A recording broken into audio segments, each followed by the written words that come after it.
नमस्कार सभी को। आपका हमारे YouTube चैनल अनुज क्लासेस में स्वागत है।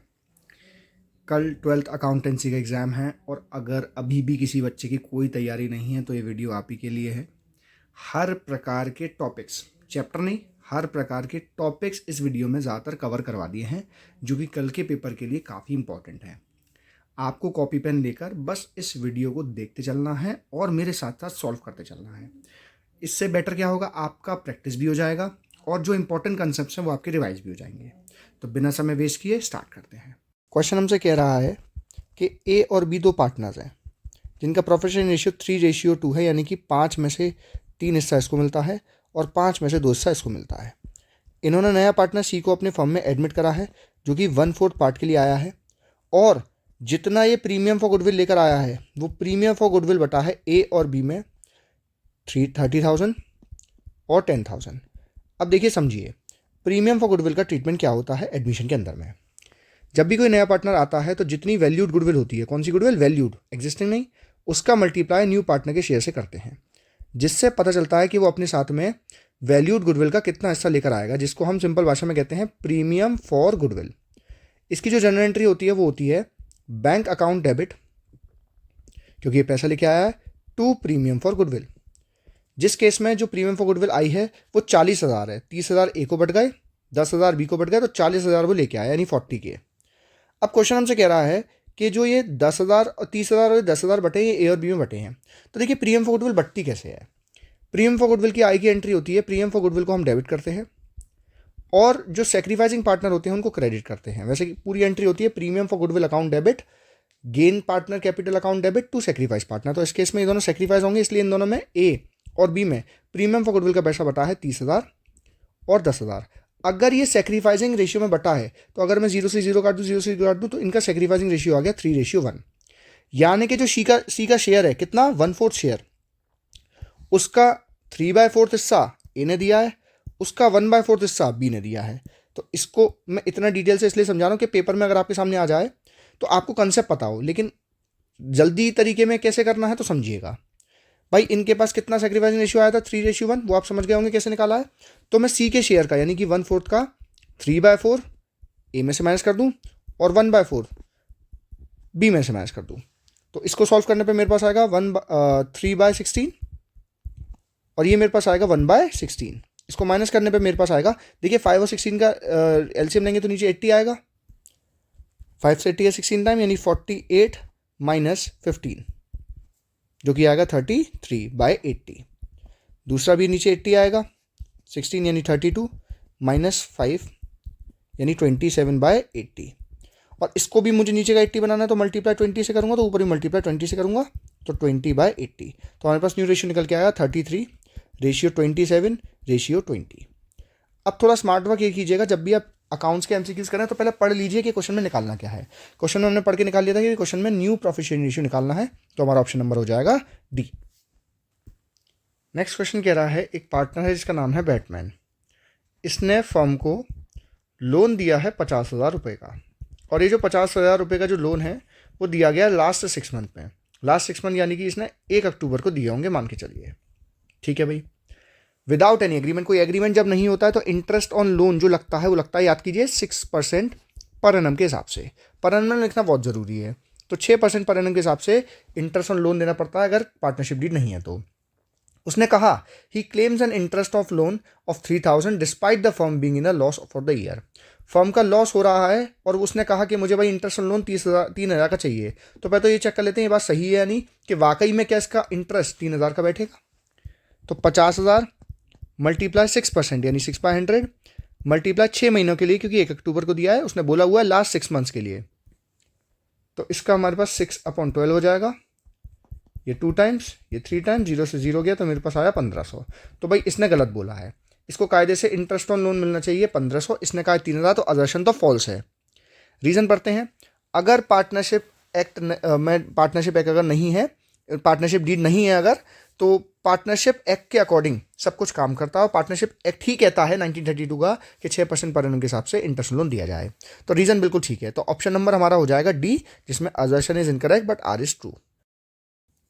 नेक्स्ट क्वेश्चन हमसे कह रहा है, अगर हमने फॉरफीट करे हैं 10,000 शेयर और 10,000 शेयर हमने फॉरफिट कैसे करें, 10 रुपये का एक शेयर था, उस व्यक्ति ने नॉन पेमेंट ऑफ 3 रुपये यानी 3 रुपये हमें नहीं दिए, इसका मतलब हमें 7 रुपये दे दिया होंगे।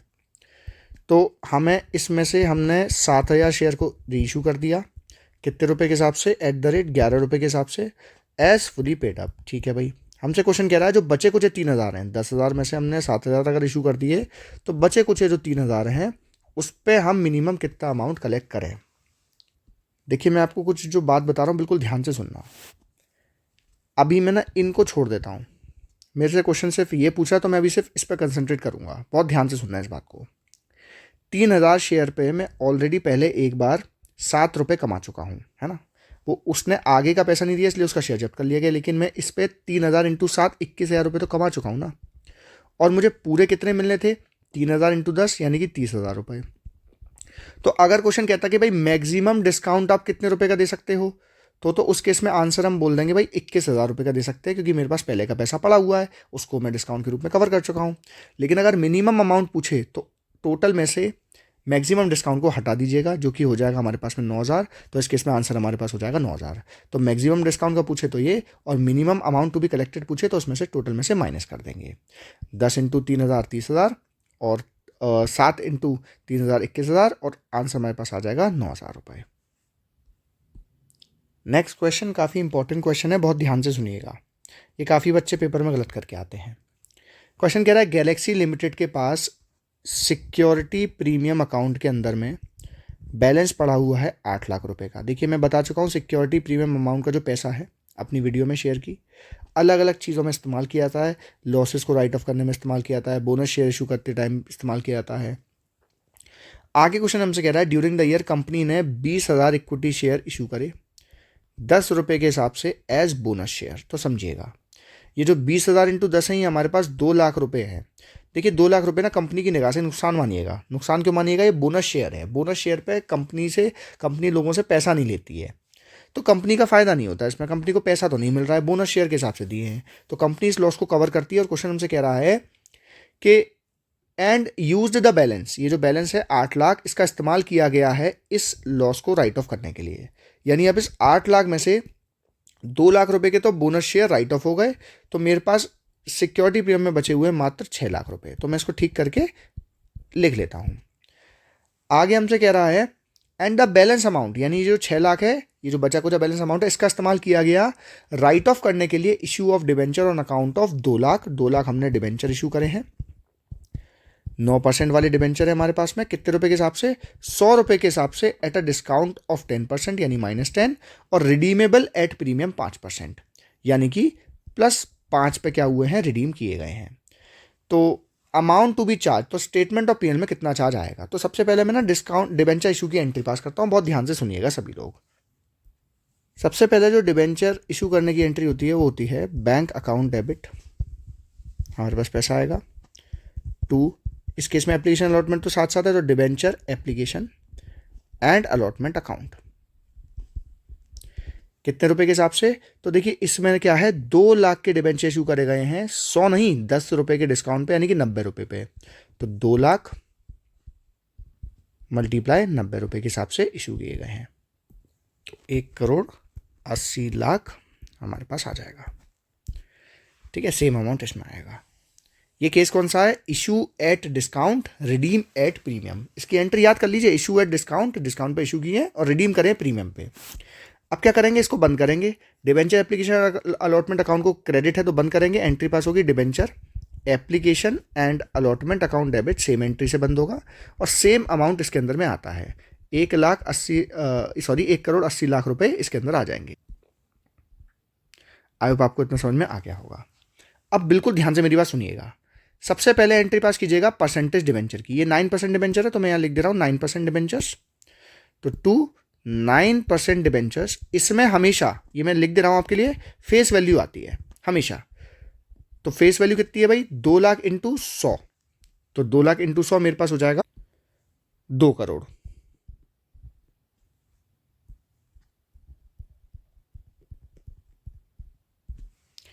अब ये issue at discount or redeem at premium, तो रिडीम एट प्रीमियम की हमेशा एंट्री साथ ये होती है टू प्रीमियम ऑन रिडम्पशन। याद कर लीजिए, मैं शॉर्ट में लिख रहा हूं प्रीमियम ऑन रिडम्पशन, कितने रुपए का प्रीमियम है भाई रिडम्पशन पे? 5 रुपए का। तो 5 इंटू 2 लाख यानी 10 लाख।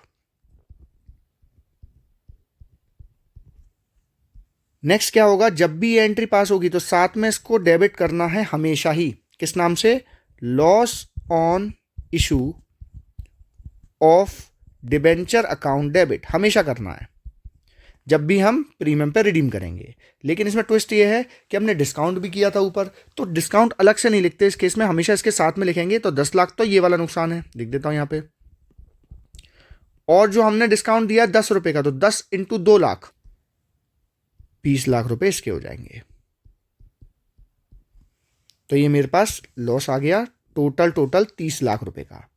मुझे इस लॉस को राइट ऑफ करना है, तो समझिएगा इस लॉस को मैं खत्म करूंगा, डेबिट को खत्म करते हैं क्रेडिट करके। तो एंट्री पास होगी to loss on issue of debenture, ये क्रेडिट है अकाउंट 30 लाख रुपए से। अब लॉस कैसे खत्म होता है? सबसे पहले देखिए मैं आपको एक तरीका बताता हूं। कैप सर पर, जैकेट, यानी सबसे पहले लॉस खत्म होता है कैपिटल रिजर्व से, कैप, फिर खत्म होता है सर पर यानी सिक्योरिटी प्रीमियम से, फिर जैकेट यानी कि जनरल रिजर्व से, और जो कुछ बचता है वो खत्म होता है स्टेटमेंट ऑफ पीएल से, जितना भी नुकसान बचता है। तो कैप, सर पर, जैकेट। हमारे पास क्वेश्चन में कैपिटल रिजर्व नहीं है, सिक्योरिटी प्रीमियम रिजर्व है, तो पहले हम सिक्योरिटी प्रीमियम रिजर्व खत्म कर देंगे। तो सिक्योरिटी प्रीमियम अकाउंट डेबिट। अब सिक्योरिटी प्रीमियम अकाउंट डेबिट में समझिएगा, सिक्योरिटी प्रीमियम में 6 लाख रुपए पड़े हैं, तो 6 लाख में से ये 30 लाख में से 6 लाख तो पूरे के पूरे कवर हो जाएंगे, और बचेंगे हमारे पास में 24 लाख, वो हम खत्म करेंगे statement of PNL account debit. तो जो कुछ बचता है वो स्टेटमेंट पीएनएल से खत्म हो जाता है, नहीं 24 लाख रुपए से। अब अपना क्वेश्चन देखते हैं क्या कह रहा था हमसे क्वेश्चन क्या था कि स्टेटमेंट ऑफ पीएनएल कितने से चार्ज होगा? तो स्टेटमेंट ऑफ पीएनएल चार्ज होगा ऑप्शन नंबर सी 24 लाख रुपए से। क्वेश्चन कह रहा है भाई एबीसी पार्टनर्स हैं और ए ने 2 लाख रुपए बिजनेस के इस्तेमाल करके, कुछ चीज़ इस्तेमाल कर बिना बाकी पार्टनर्स को बताए 35,000 का प्रॉफिट कमा लिया। अब बताइए क्या डिसीजन लिया जाएगा इस सिचुएशन को रेक्टिफाई करने के लिए? ऑप्शन ए कह रहा है कि ए सिर्फ 2 लाख लौटाएगा। नहीं जी भाई आप चाहे पूछें ना पूछें, आप पार्टनर हैं। पार्टनर एक दूसरे के एजेंट और प्रिंसिपल दोनों होते हैं, यानी जो आप करेंगे वो सब पे बाउंडेशन है। तो आपने भले ही 2 लाख रुपए इस्तेमाल कर लिए बिना बताया, वो 2 लाख रुपए तो वापस करेंगे, लेकिन साथ में वो 35,000 का प्रॉफिट भी बाकी पार्टनर्स के लिए लेके आए। भले मेहनत आपने करा आपने, लेकिन सब पार्टनर्स हैं, मिल बांट के खाते हैं। तो ऑप्शन नंबर डी को अगर आप पढ़ेंगे तो वो हमारा करेक्ट आंसर होगा। A need to return 2,35,000 to the firm. Next question कह रहा है इंटरेस्ट ऑन पार्टनर्स लोन किस में क्रेडिट किया जाता है? तो interest on partners loan partners capital account में, पार्टनर्स लोन अकाउंट में क्रेडिट किया जाता है। तो पार्टनर्स लोन अकाउंट हमारे पास ऑप्शन सी हो जाएगा। नेक्स्ट क्वेश्चन हमसे कह रहा है एलेक्सा लिमिटेड ने परचेज करी है बिल्डिंग श्री लिमिटेड से 8 लाख की। परचेज कंसिडरेशन 6% डिबेंचर दिए गए हैं 100 रुपये के हिसाब से 20% डिस्काउंट पे। तो 6% डिबेंचर कितने से क्रेडिट होंगे? तो देखिए पहले स्मार्ट वर्क कीजिए, मैं आपको पूरा डिटेल से पढ़ाऊंगा, लेकिन फिर भी आप स्मार्ट वर्क कीजिए। हमसे पूछा क्या है? हमसे पूछा है भाई परसेंटेज डिबेंचर में कितना अमाउंट आएगा, और मैंने अभी ऊपर बताया था परसेंटेज डिबेंचर हमेशा फेस वैल्यू आती है। तो फेस वैल्यू क्वेश्चन के अंदर में कितनी है? 100 रुपये। अगर मैं 100 रुपये का नंबर ऑफ डिबेंचर से मल्टीप्लाई कर दूं तो मेरे पास आंसर आ जाएगा। लेकिन नंबर ऑफ डिबेंचर कैसे निकलते हैं समझिएगा। अब मैं आपको डिटेल से बताता हूं। जब हम किसी से बिल्डिंग वगैरह खरीदते हैं तो एंट्री पास करते हैं building account debit, building debit हो जाती है। आप हमारी शेयर वाली वीडियो में पूरा कंसेप्ट पढ़ सकते हैं। 8 लाख रुपए से डेबिट करेंगे और बदले में वेंडर को क्रेडिट कर देंगे। वेंडर कौन है हमारा? इस केस में श्री लिमिटेड। तो मैंने अभी वेंडर ही लिख दिया है 8 लाख रुपए से। अब वेंडर भाई को पेमेंट करना है। भाई पेमेंट अब में नहीं है, कैश नहीं है, तो हमने वेंडर भाई से कहा भाई हम आपको डिबेंचर दे रहे हैं। वेंडर ने कहा ठीक है दे दो। तो वेंडर को डेबिट करेंगे, तो वेंडर तो डेबिट हो जाएगा हमारा कितने रुपए से? 8 लाख से। अब इसे डिबेंचर दें कैसे? सबसे पहले एंट्री करते हैं 2% डिबेंचर। मैं थोड़ी जगह कर लेता हूँ। तो हमको ये वाला अमाउंट निकालना है। आप इतना पेपर में नहीं लिखेंगे, ये तो मैं आपको कंसेप्ट बता रहा हूँ इसलिए इतना डिटेल से लिख रहा हूँ। आप तो सीधा आंसर निकालेंगे, वो मैं भी बता दूँ कैसे। और हमने इसे डिस्काउंट पे इशू करा, तो एंट्री पास होगी discount on issue of debenture account debit. अगर प्रीमियम पे किया होता तो security premium reserve account debit credit में चला जाता, हमारा डेबिट नहीं क्रेडिट होता सिक्योरिटी प्रीमियम। तो अब सवाल ये है, इसमें तो भाई हमें पता है 100 रुपये आएंगे, इसमें हमें पता है 10 रुपये आएंगे, लेकिन कितने अमाउंट से आएंगे? तो ये ऐसे कैसे निकालते हैं? तो ध्यान से सुनिएगा, जितना अमाउंट उसे देना हो ऊपर लिख लीजिए। मेरी बात जो मैं बता रहा हूँ डायरेक्ट पेपर में यूज़ करना। जितना अमाउंट देना ऊपर लिख लीजिए और जितने रुपये का एक डिबेंचर पड़ रहा है उसे डिवाइड कर दीजिए। तो डिबेंचर हमें पड़ रहा है, सॉरी डिस्काउंट हमारे पास 20 रुपये का है, 20% है ना, तो 20 रुपये का है, 10 रुपये का नहीं है।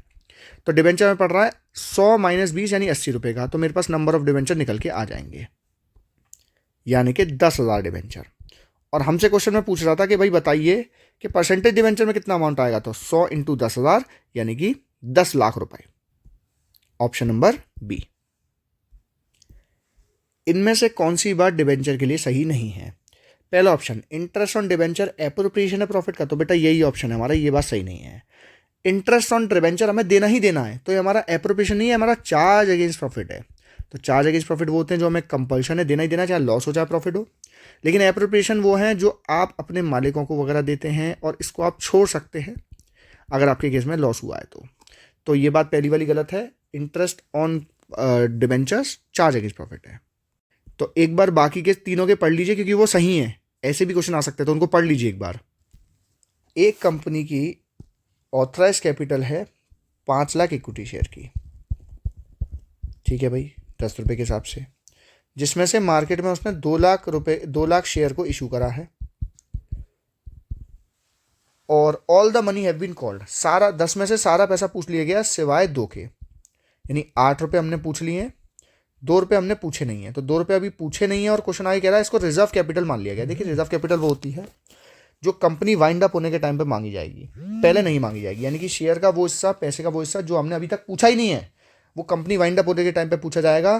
तो इस केस में इसमें जो सब्सक्राइब्ड एंड फुली पेड है वो जीरो कहलाएगा, क्योंकि सब्सक्राइब एंड फुली पेड तो है ही नहीं ना। फुली पेड क्यों नहीं है? क्योंकि हमारे पास में अभी हमने 2 रुपये मांगे ही नहीं है, वो रिजर्व कैपिटल है। इसको कैपिटल रिजर्व मत समझिएगा, रिजर्व कैपिटल रिजर्व तो एक हमारा रिजर्व बनता है शेयर फॉर फ्यूचर के केस में, ये रिजर्व कैपिटल है जो कंपनी बंद होते टाइम पे मांगी जाएगी। असर्शन बिल्कुल ठीक है। और reserve capital can be called eight the time of winding of the company, ये रीजन भी बिल्कुल ठीक है जो मैंने अभी आपको बताया, कंपनी वाइंड अप होने के टाइम पे रिजर्व कैपिटल मांगी जाती है। तो A is true, R is true and R is the correct explanation of A, यानी ऑप्शन नंबर ए हमारा ठीक हो जाएगा। नेक्स्ट क्वेश्चन में हमारे पास 3 पार्टनर है जीएसटी, तो इनका रेशियो दे रखा है 3:2:1। जी भाई रिटायर हो रहे हैं तो जी भाई का टाटा बाय बाय, और जी भाई का जो हमें पैसा देना है सब कुछ कैपिटल वगैरह सब मिलू के, capital balance, accumulated profit, losses share, revaluation का गेन, सब कुछ मिलाकर इनको फाइनल में कितने रुपए देने की बात हुई थी? 5,80,000 रुपये देने की बात हुई थी, ठीक है भाई। लेकिन जी भाई को दिए कितने रुपए हैं? 7 लाख रुपए। ये जो एडिशनल 1 लाख रुपए, 1,20,000 रुपये दिए गए हैं, एस भाई जो हमारे हैं वो डेबिट हैं 40,000 से, हमें गुडविल ऑफ द फर्म पूछी है। तो देखिए, तो इन्होंने इसको 1,20,000 रुपये ज़्यादा दिया है। तो देखिए बेवजह तो कोई किसी को आज के टाइम पे पैसा देता नहीं, तो है ये जो एक्स्ट्रा पैसा वो उसकी हिडन गुडविल का। तो याद रखिएगा रिटायरमेंट के केस में हिडन गुडविल कैसे निकलती है? जो पोर्शन उसको देना था, जितना हमने दे दिया है, उसका जो डिफरेंस होता है वही इसकी हिडन गुडविल है। यानी हमने इसको जो गुडविल दी है, हिडन गुडविल का पैसा 1,20,000 रुपये दिया है। लेकिन आंसर ये नहीं है, क्वेश्चन में हमसे पूछा है कि फर्म की गुडविल निकालनी है। तो देखिए हिडन गुडविल कैसे ट्रीट की जाती है?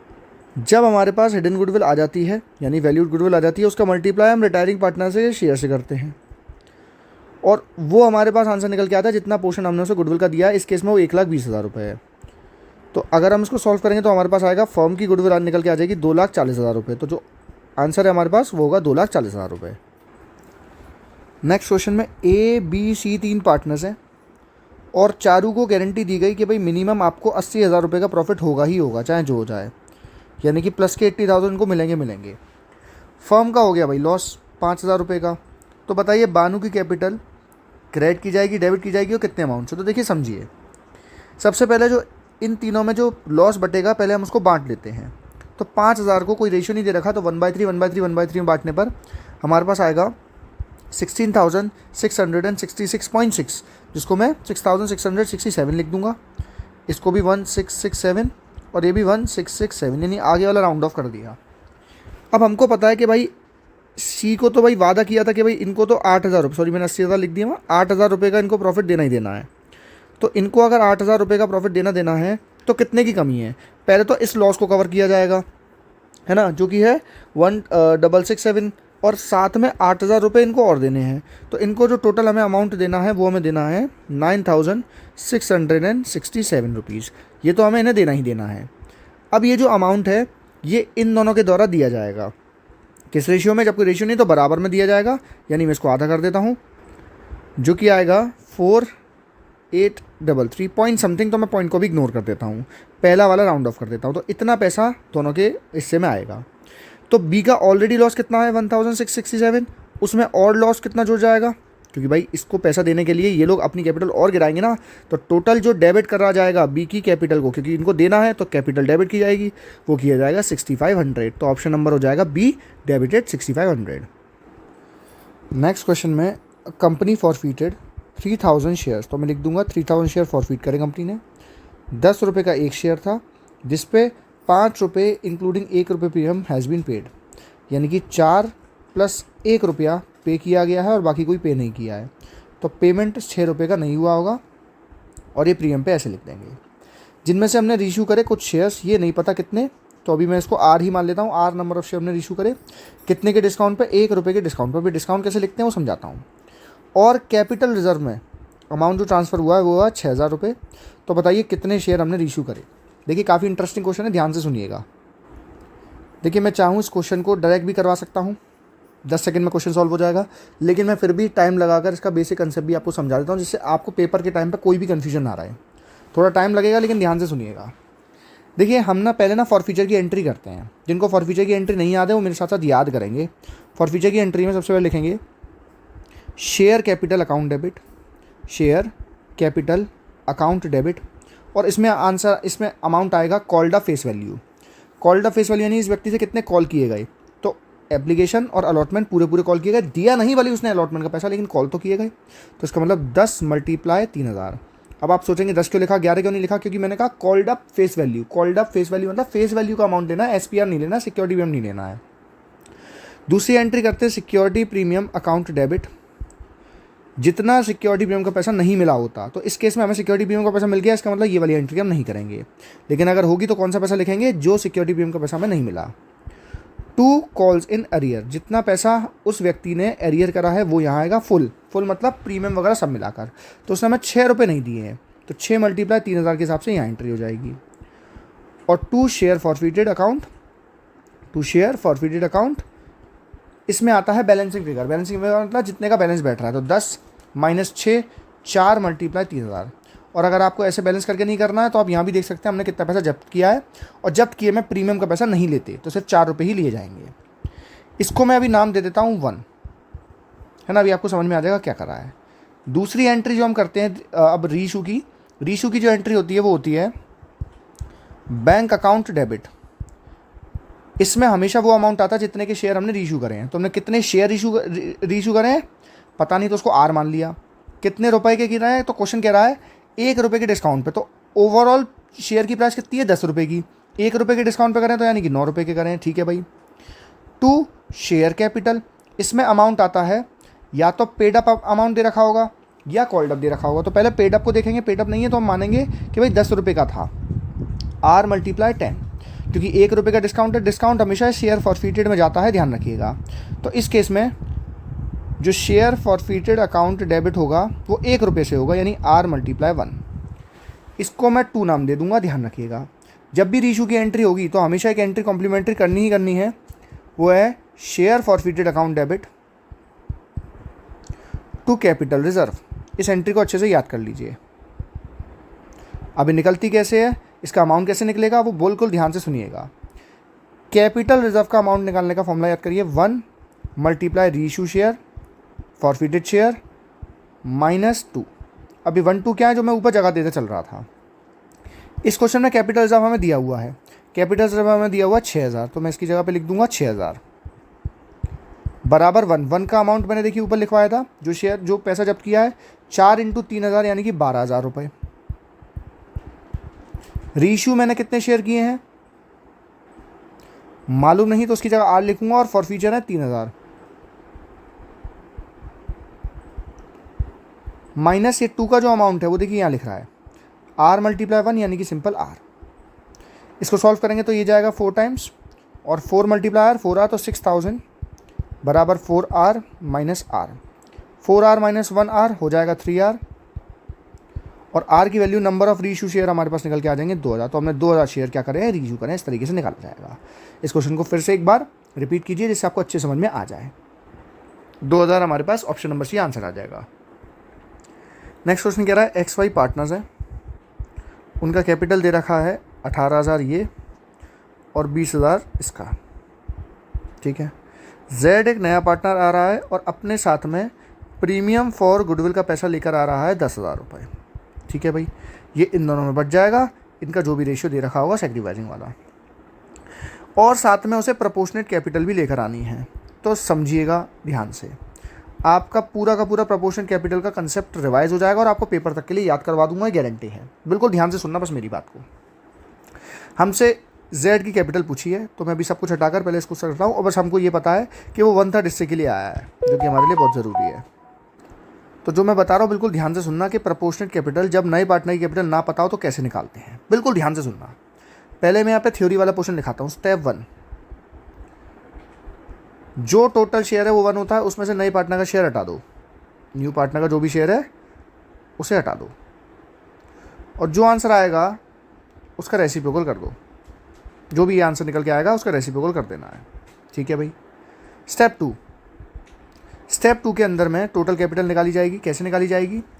जितने भी पार्टनर्स हैं पुराने वाले, उनकी एडजस्टेड कैपिटल ले लो। एडजस्टेड कैपिटल यानी कि कैपिटल में से सब कुछ माइनस प्लस करने के बाद की कैपिटल, सारे के सारे रिजर्व बांटने के बाद में, सारे लॉसेस लेने के बाद में, प्रीमियम फॉर गुडविल बांटने के बाद में, जो कैपिटल पुराने पार्टनर निकल के आया उसको ऐड कर लो और मल्टीप्लाई कर दो ये ऊपर वाली जो वैल्यू थी इसके साथ में। जो हमारे पास आंसर आएगा वो टोटल कैपिटल आएगी, और टोटल कैपिटल का मल्टीप्लाई नए पार्टनर के शेयर से करने पर हमारे पास नया पार्टनर कितनी कैपिटल लेकर आएगा वो पता चल जाएगा। ये प्रोपोर्शनेट कैपिटल है, लेकिन ये तो भाई थ्योरी वाली बात रही, मज़ा नहीं आया करने में। अब हम इसको प्रैक्टिकली समझेंगे। तो देखिए प्रैक्टिकली समझेंगे स्टेप 1 से। सबसे पहले मैं 1 लिख रहा हूँ, उसमें से नए पार्टनर शेयर कितना भाई 1/3, उसको माइनस कर रहा हूँ। आपको पता हो नहीं पता, आपको बस ये तरीका याद करना, आपका आंसर आ जाएगा। कितने बचेंगे भाई? इसमें आएंगे हमारे पास 2/3। इसका मैं उल्टा कर दे रहा हूँ, जो कि हो जाएगा 3/2। ठीक है, बाकी सब मैं रफ कर दे रहा हूँ। तो ये मेरे पास ऊपर वाली वैल्यू निकल के आ गई 3/2, उसको मैं यहाँ पे लिख ले रहा हूँ। अब दूसरा स्टेप मुझसे कह रहा है adjusted capital of old partners. Old partner मतलब पुराने वाले जो पार्टनर्स हैं उनकी कैपिटल को ऐड करो। तो 18,000 एक्स की है, 20,000 वाई की है, और प्रीमियम फॉर गुडविल इनको मिलेगा। तो टोटल हो जाएगा 18,000 और 20,000 38,000 प्लस 10,000 48,000। टोटल रुपए हमारे पास कैपिटल के कितने हो जाएंगे? 48,000 हो जाएंगे। देखिए प्रीमियम फॉर गुडविल एक्स को कितनी मिली, वाई को कितनी मिली, इससे कोई फर्क ही नहीं पड़ता। टोटल तो भाई हमको टोटल कैपिटल तो प्लस करना है ना सबको, तो हमने इकट्ठा प्लस कर दिया। अब इसका मल्टीप्लाई मैं किससे करूँगा? 3/2 से करूँगा। तो 2 से ये जाएगा 24,000 टाइम्स, जो कि आंसर निकल के आएगा 72,000। ये हमारे पास टोटल कैपिटल आ गई, सभी की कैपिटल, और उसमें नया पार्टनर कितने हिस्से के लिए आया? 1/3। तो इससे मल्टीप्लाई करके हमारे पास आ जाएगा 24,000, यानी जो नया पार्टनर अपने साथ 24,000 रुपये लेकर आएगा कैपिटल के। तो ये प्रोपोर्शनेट कैपिटल का केस था, option number A. Next question में ए और बी पार्टनर्स हैं और बी ने फिक्स ड्राइंग करी है at the end of every quarter, at the end of every quarter में। ठीक है भाई, कितने रुपए करिए ये नहीं पता। इंटरेस्ट ऑन ड्राइंग जो लगेगा वो लग रहा है 15% पर एनम के हिसाब से। ठीक है भाई, और जो इंटरेस्ट ऑन ड्राइंग दी हुई है निकाल कर वो दी हुई है 9,000 रुपये। तो बताइए उसने कितनी ड्राइंग करी है हर क्वार्टर के हिसाब से। देखिए समझिए, इंटरेस्ट ऑन ड्राइंग इस केस में कैसे निकलती है। सबसे पहले हम लिखते हैं टोटल ड्राइंग जितनी हुई है मल्टीप्लाई जितना परसेंटेज दे रखा है आईयूडी का, मल्टीप्लाई एवरेज पीरियड अपॉन 12, जब महीने के हिसाब से दे रखा हो। टोटल ड्राइंग की अगर बात करें तो हमें नहीं पता, लेकिन हमें पता है क्वार्टरली ये पैसे निकाले गए हैं हर बार में। क्वार्टरली मतलब 3-3 महीने के 4 क्वार्टर होते हैं। ठीक है, अप्रैल, मई, जून, जुलाई, अगस्त, सितंबर, अक्टूबर, नवंबर, दिसंबर, जनवरी, फरवरी, मार्च, और हर क्वार्टर के एंड में पैसा निकाला गया है, यानी 4 बार पैसा निकाला गया है। तो मैं कह सकता हूँ 4 मल्टीप्लाई जितने रुपए निकाले वो, जिसको मैं इस केस में भी x मान लेता हूँ। ठीक है भाई, तो 4 × x हमारे पास हो जाएगा 4x, ये भी समझ में आ गया। मल्टीप्लाई कितना परसेंटेज दे रखा है इंटरेस्ट ऑन ड्राइंग का हमको क्वेश्चन में? 15%, तो 15% भी लिख लिया। मल्टीप्लाई एवरेज पीरियड अपॉन 12, तो एवरेज पीरियड कैसे निकलता है सुनिएगा। एवरेज पीरियड का जो फॉर्मूला होता है वो होता है फर्स्ट ड्राइंग के बाद कितने महीने बचे हैं, फर्स्ट ड्राइंग के बाद कितने महीने बचे हैं, और लास्ट ड्राइंग के बाद में कितने महीने बचे हैं, उसका एवरेज, यानी उन दोनों को प्लस कर देंगे और आपस में 2 से डिवाइड कर देंगे। तो फर्स्ट ड्राइंग उसने करी होगी जुलाई के अंत में, जून के अंत में। तो कितने महीने बचते साल खत्म होने में? 1, 2, 3, 4, 5, 6, 7, 8, 9। ठीक है भाई, प्लस आखिरी कब करी होगी? 31 मार्च को। कितने महीने बचते साल खत्म होने में? 0/2। तो 9/2 कितना हो जाएगा? 4.5। और क्वेश्चन में इंटरेस्ट ऑन ड्राइंग निकाल के दी हुई है, वो दी हुई है मुझे 9,000 रुपये, ये ऊपर लिखे हुए हैं 9,000 रुपये। तो देखिए मैं एक्स की वैल्यू निकाल दूंगा इससे, देखिए कैसे निकालूंगा। पॉइंट आके नीचे एक और जीरो बढ़ा दूंगा, इसकी काटा पीटी करेंगे तो देखिए 3 की टेबल से 5 टाइम्स, 3 की टेबल से 4 टाइम्स, 4 से ये 4 कट गया, 5 की टेबल से 9 टाइम्स, 5 की टेबल से 200 टाइम्स, 5 की टेबल से 40 टाइम्स, 9 की टेबल से ये गया 1000 टाइम्स, और 40 मल्टीप्लाई 1000, 40,000 आंसर आ गया। यानी एक्स की वैल्यू नहीं, हर क्वार्टर में उसने कितने रुपए निकाले, 40,000। Option number B. क्वेश्चन कह रहा है श्याम, गोपाल और अर्जुन पार्टनर है। श्याम ने विड्रॉ करे हैं 10,000 at the beginning of each quarter. तो मैं वही 3-3 महीने के 4 क्वार्टर बनाता हूँ, और बिगिनिंग ऑफ ईच क्वार्टर यानी कि इस टाइम पर इसने पैसा विड्रॉ करा है, और 10,000 निकाले तो टोटल निकाल लिए होंगे 40,000 रुपये। इंटरेस्ट ऑन ड्राइंग दे रखा है 10%, और इसका एवरेज पीरियड कैसे निकलेगा समझिएगा। पहली ड्राइंग यहाँ करी है, साल खत्म होने में 12 महीने। लास्ट ड्राइंग यहाँ करी है, साल खत्म होने में 3 महीने। ठीक है, यहाँ करिए ना तो 3 महीने बचते हैं, 1 2 3 अपॉन 2, 15 अपॉन 2 यानी कि 7.5। तो यहाँ पे एवरेज पीरियड आ जाएगा 7.5 अपॉन 12। 0.60 बढ़ाएंगे, 3 0 से ये 3 0 गए, 3 की टेबल से 25 टाइम्स, 3 की टेबल से 4 टाइम्स, 4 से ये गया 10 टाइम्स। सॉल्व करके हमारे पास आएगा 2,500 रुपये इसके। ठीक है भाई, गोपाल ने पैसे तो नहीं निकाले लेकिन कपड़े निकाले, गारमेंट्स निकाले, विड्रॉ करे, कितने करे 15,000। इसको भी ड्राइंग्स माना जाता है, इसका भी इंटरेस्ट ऑन ड्राइंग लगता है। कितने परसेंट के हिसाब से, 10% के हिसाब से, लेकिन जब कोई डेट ना दे रखी हो तो हमेशा 6 महीने का निकालना है, ध्यान रखिएगा, क्योंकि परसेंटेज के आगे पर एनम लिखा है। पर एनम नहीं होता तो हम सिंपल 10% निकाल देते हैं। इसका आंसर आएगा 750 रुपये। इसकी ड्राइंग आई 2,500 रुपये इंटरेस्ट ऑन ड्राइंग, इसका आया 750। और हमसे क्वेश्चन कह रहा है कि भाई जो आखिरी व्यक्ति है उसने अपनी कैपिटल से 20,000 रुपये निकाले। तो देखिए कैपिटल से विड्रॉ करने का इंटरेस्ट ऑन ड्राइंग पे असर नहीं पड़ता, इंटरेस्ट ऑन कैपिटल पे असर पड़ता है। इन्होंने तो नॉर्मल ड्राइंग करी, इसने अपनी कैपिटल ही कम कर दी, पूंजी कम कर दी, तो इसका असर इंटरेस्ट ऑन कैपिटल पर, इंटरेस्ट ऑन ड्राइंग पर नहीं पड़ेगा। तो इसका इंटरेस्ट ऑन ड्राइंग आएगा 2,500, 750, और इसका आएगा निल। ऑप्शन नंबर हो जाएगा सी। नेक्स्ट काफ़ी इंटरेस्टिंग क्वेश्चन है, बिल्कुल ध्यान से सुनिएगा। जिस दिन फर्म डिसॉल्व हो रही थी रूप ब्रदर्स की, तो उनका कैपिटल था 1.5 लाख रुपए का। तो मैं जो ज़रूरी जो चीज़ है वो लिख ले रहा हूँ। कैपिटल था हमारे पास 1.5 लाख रुपए। ठीक है भाई। एक्सटर्नल लाइबिलिटीज़ यानी ऐसी लाइबिलिटी जिनका भुगतान करना ज़रूरी है, वो है 35,000 रुपये की। कैश हमें दे रखा है 8,000 रुपये का, और पीएनएल डेबिट यानी कि असेट साइड दे रखा है हमको 7,000 रुपये का। रियलाइजेशन का जो एक्सपेंस है, रियलाइजेशन का एक्सपेंस है और लॉस है, उसकी जानकारी दे रखी है। एक्सपेंस दे रखा है 5,000 रुपये का, और लॉस दे रखा है 25,000 रुपये का। तो बताइए the amount realise by sale of asset, asset को बेचकर कितना पैसा मिला होगा। अब मैं इस क्वेश्चन की मदद से आपका अभी के अभी पूरा का पूरा डिसोल्यूशन रिवाइज करवा दूंगा। रियलाइजेशन तो आपका कम से कम रिवाइज हो ही जाएगा, 100% आपके पेपर में नंबर आ जाएंगे इसके। तो जब भी फर्म बंद होती है, ध्यान से सुनिएगा, जब भी फर्म बंद होती है तो एक खाता बनाया जाता है रियलाइजेशन अकाउंट। जितना मैं बता रहा हूँ बस उतना सुन लीजिए, इतना पेपर में करिएगा, नंबर मिल जाएंगे। रियलाइजेशन अकाउंट का ये डेबिट साइड हो गया, ये क्रेडिट साइड हो गया। सबसे पहला काम क्या करना, सुनते चलिएगा। जो भी आपकी बैलेंस शीट है पहले उसको खाली करेंगे। जितनी भी आपकी असेट हैं वो इस तरफ खाली कर देनी है, जितनी भी आपकी लाइबिलिटीज़ हैं वो यहाँ खाली कर देनी है। अब असेट्स कौन सी खाली नहीं करनी है भाई, कैश खाली नहीं करना है, और अगर किसी पार्टनर का लोन है तो उसे खाली नहीं करना है। बाकी सारी असेट यहाँ लिख दी जाएंगी। अगर कोई असेट बिकती है तो उसे यहाँ लिखते हैं बाय बैंक, जो हमसे क्वेश्चन पूछ रहा है कि भाई बैंक कितने रुपए दे, असेट कितने रुपए देखी गई है, और लायबिलिटी का भुगतान हमें यहाँ करना होता है टू बैंक। अच्छा, क्वेश्चन हमें बताता नहीं कि लायबिलिटी का भुगतान करिए, हमें खुद से करना होता है। ठीक है भाई। रियलाइजेशन का ये सब करने के बाद में लॉस एंड प्रॉफिट आता है। तो अगर डेबिट साइड ज़्यादा है तो लॉस यहाँ आएगा बाय लॉस ऑन रियलाइजेशन, और रियलाइजेशन के जो खर्चे हैं, रियलाइजेशन बनाने में जो खर्चा हुआ वो यहाँ लिखा जाता है टू बैंक करके डेबिट साइड में। ये रियलाइजेशन को बनाने के एक्सपेंस हैं। ठीक है, तो इतनी चीज़ें जो हमने लिखी हैं, अब इसकी मदद से हम ऊपर क्वेश्चन पढ़ते हैं। देखिए, सबसे उन्होंने रियलाइजेशन एक्सपेंस दे रखे हैं 5,000 रुपये के, तो पहले मैं इसकी जगह पर रियलाइजेशन एक्सपेंस की जगह पे यहाँ पे लिख रहा हूँ 5,000 रुपये। आप समझ से चलिए क्या, मैं सिंपल अमाउंट लिख रहा हूँ। ठीक है भाई। नेक्स्ट मैं लॉस दे रखा है 25,000 रुपये का, तो मैं ये लॉस को हटाकर यहाँ पे लिख रहा हूँ 25,000 रुपये। यहाँ मैंने 25,000 रुपये इसके लिख दिए, ठीक है भाई।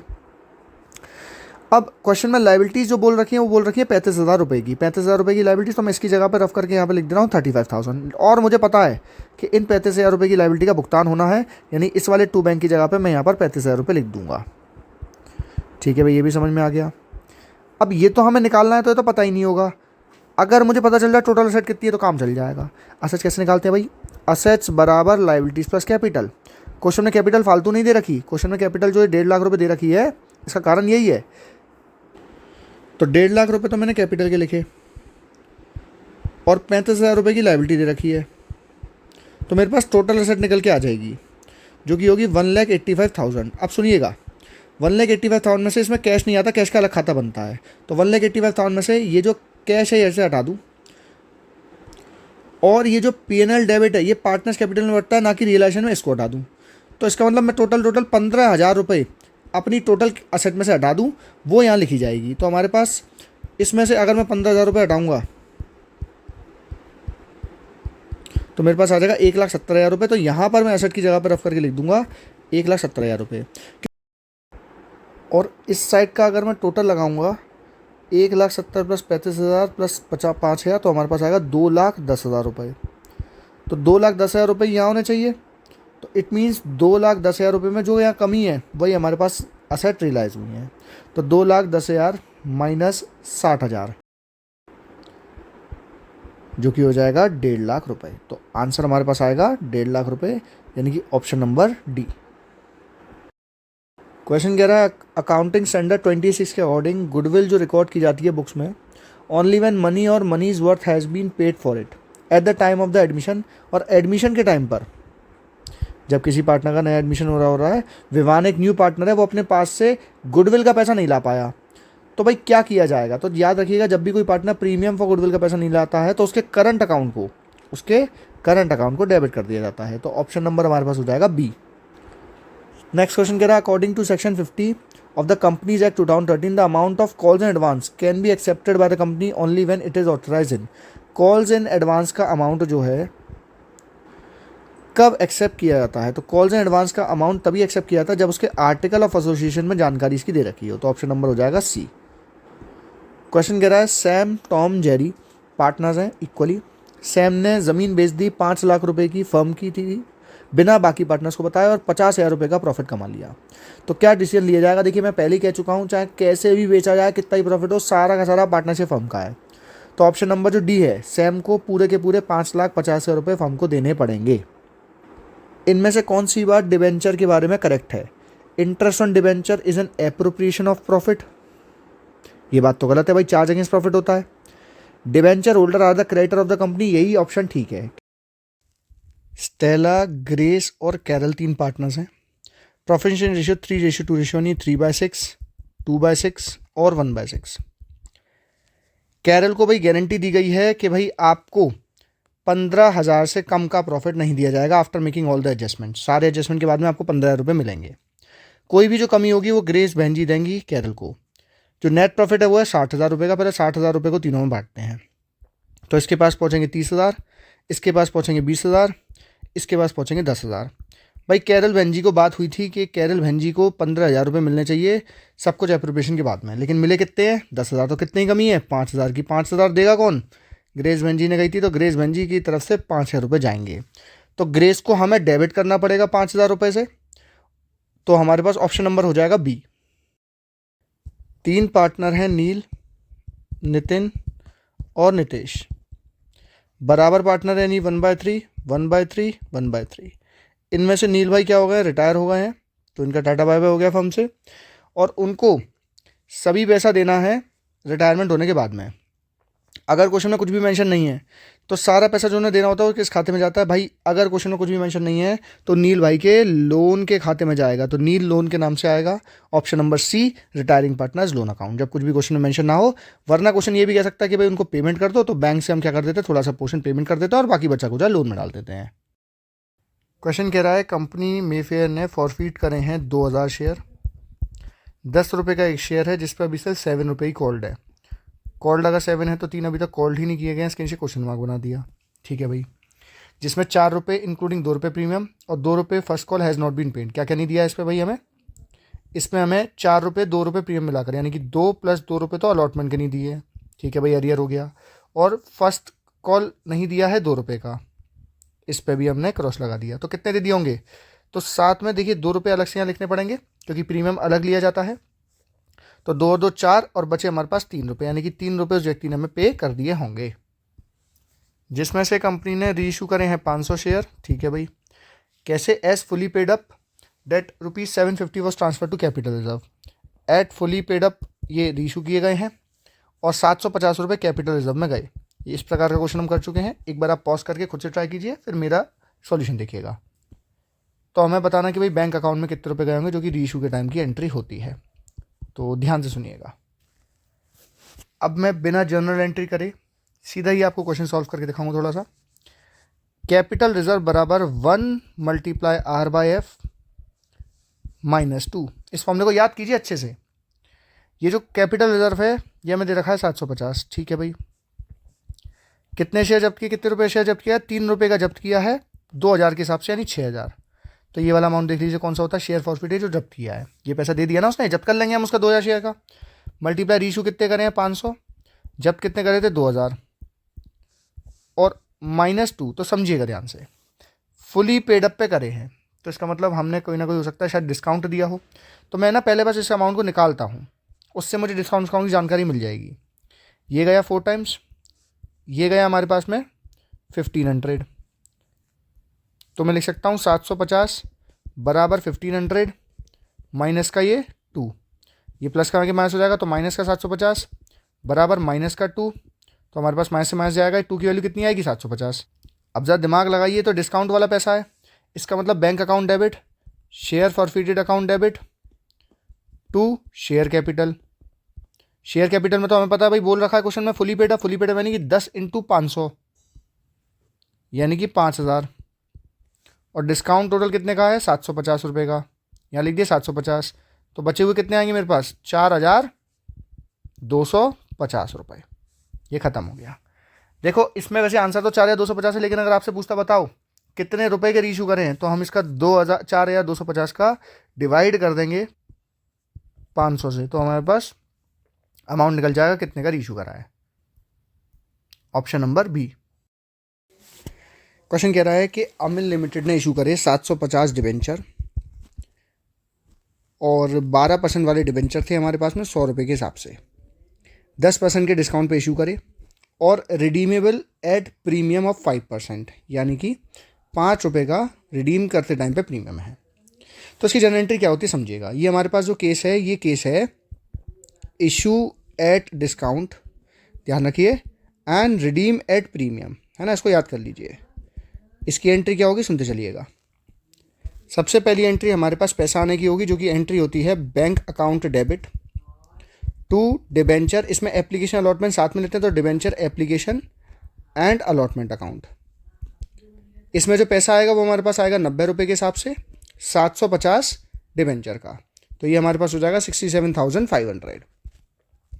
जो नेक्स्ट एंट्री है उसको बिल्कुल ध्यान से सुनिएगा, यानी कि हमें पैसे डिस्काउंट काट के मिले हैं, तो इसलिए मैं 90 रुपये के हिसाब से एंट्री करिए। दूसरी जो हम एंट्री पास करेंगे उसमें पहले हम इसको बंद करेंगे, debenture application and allotment account debit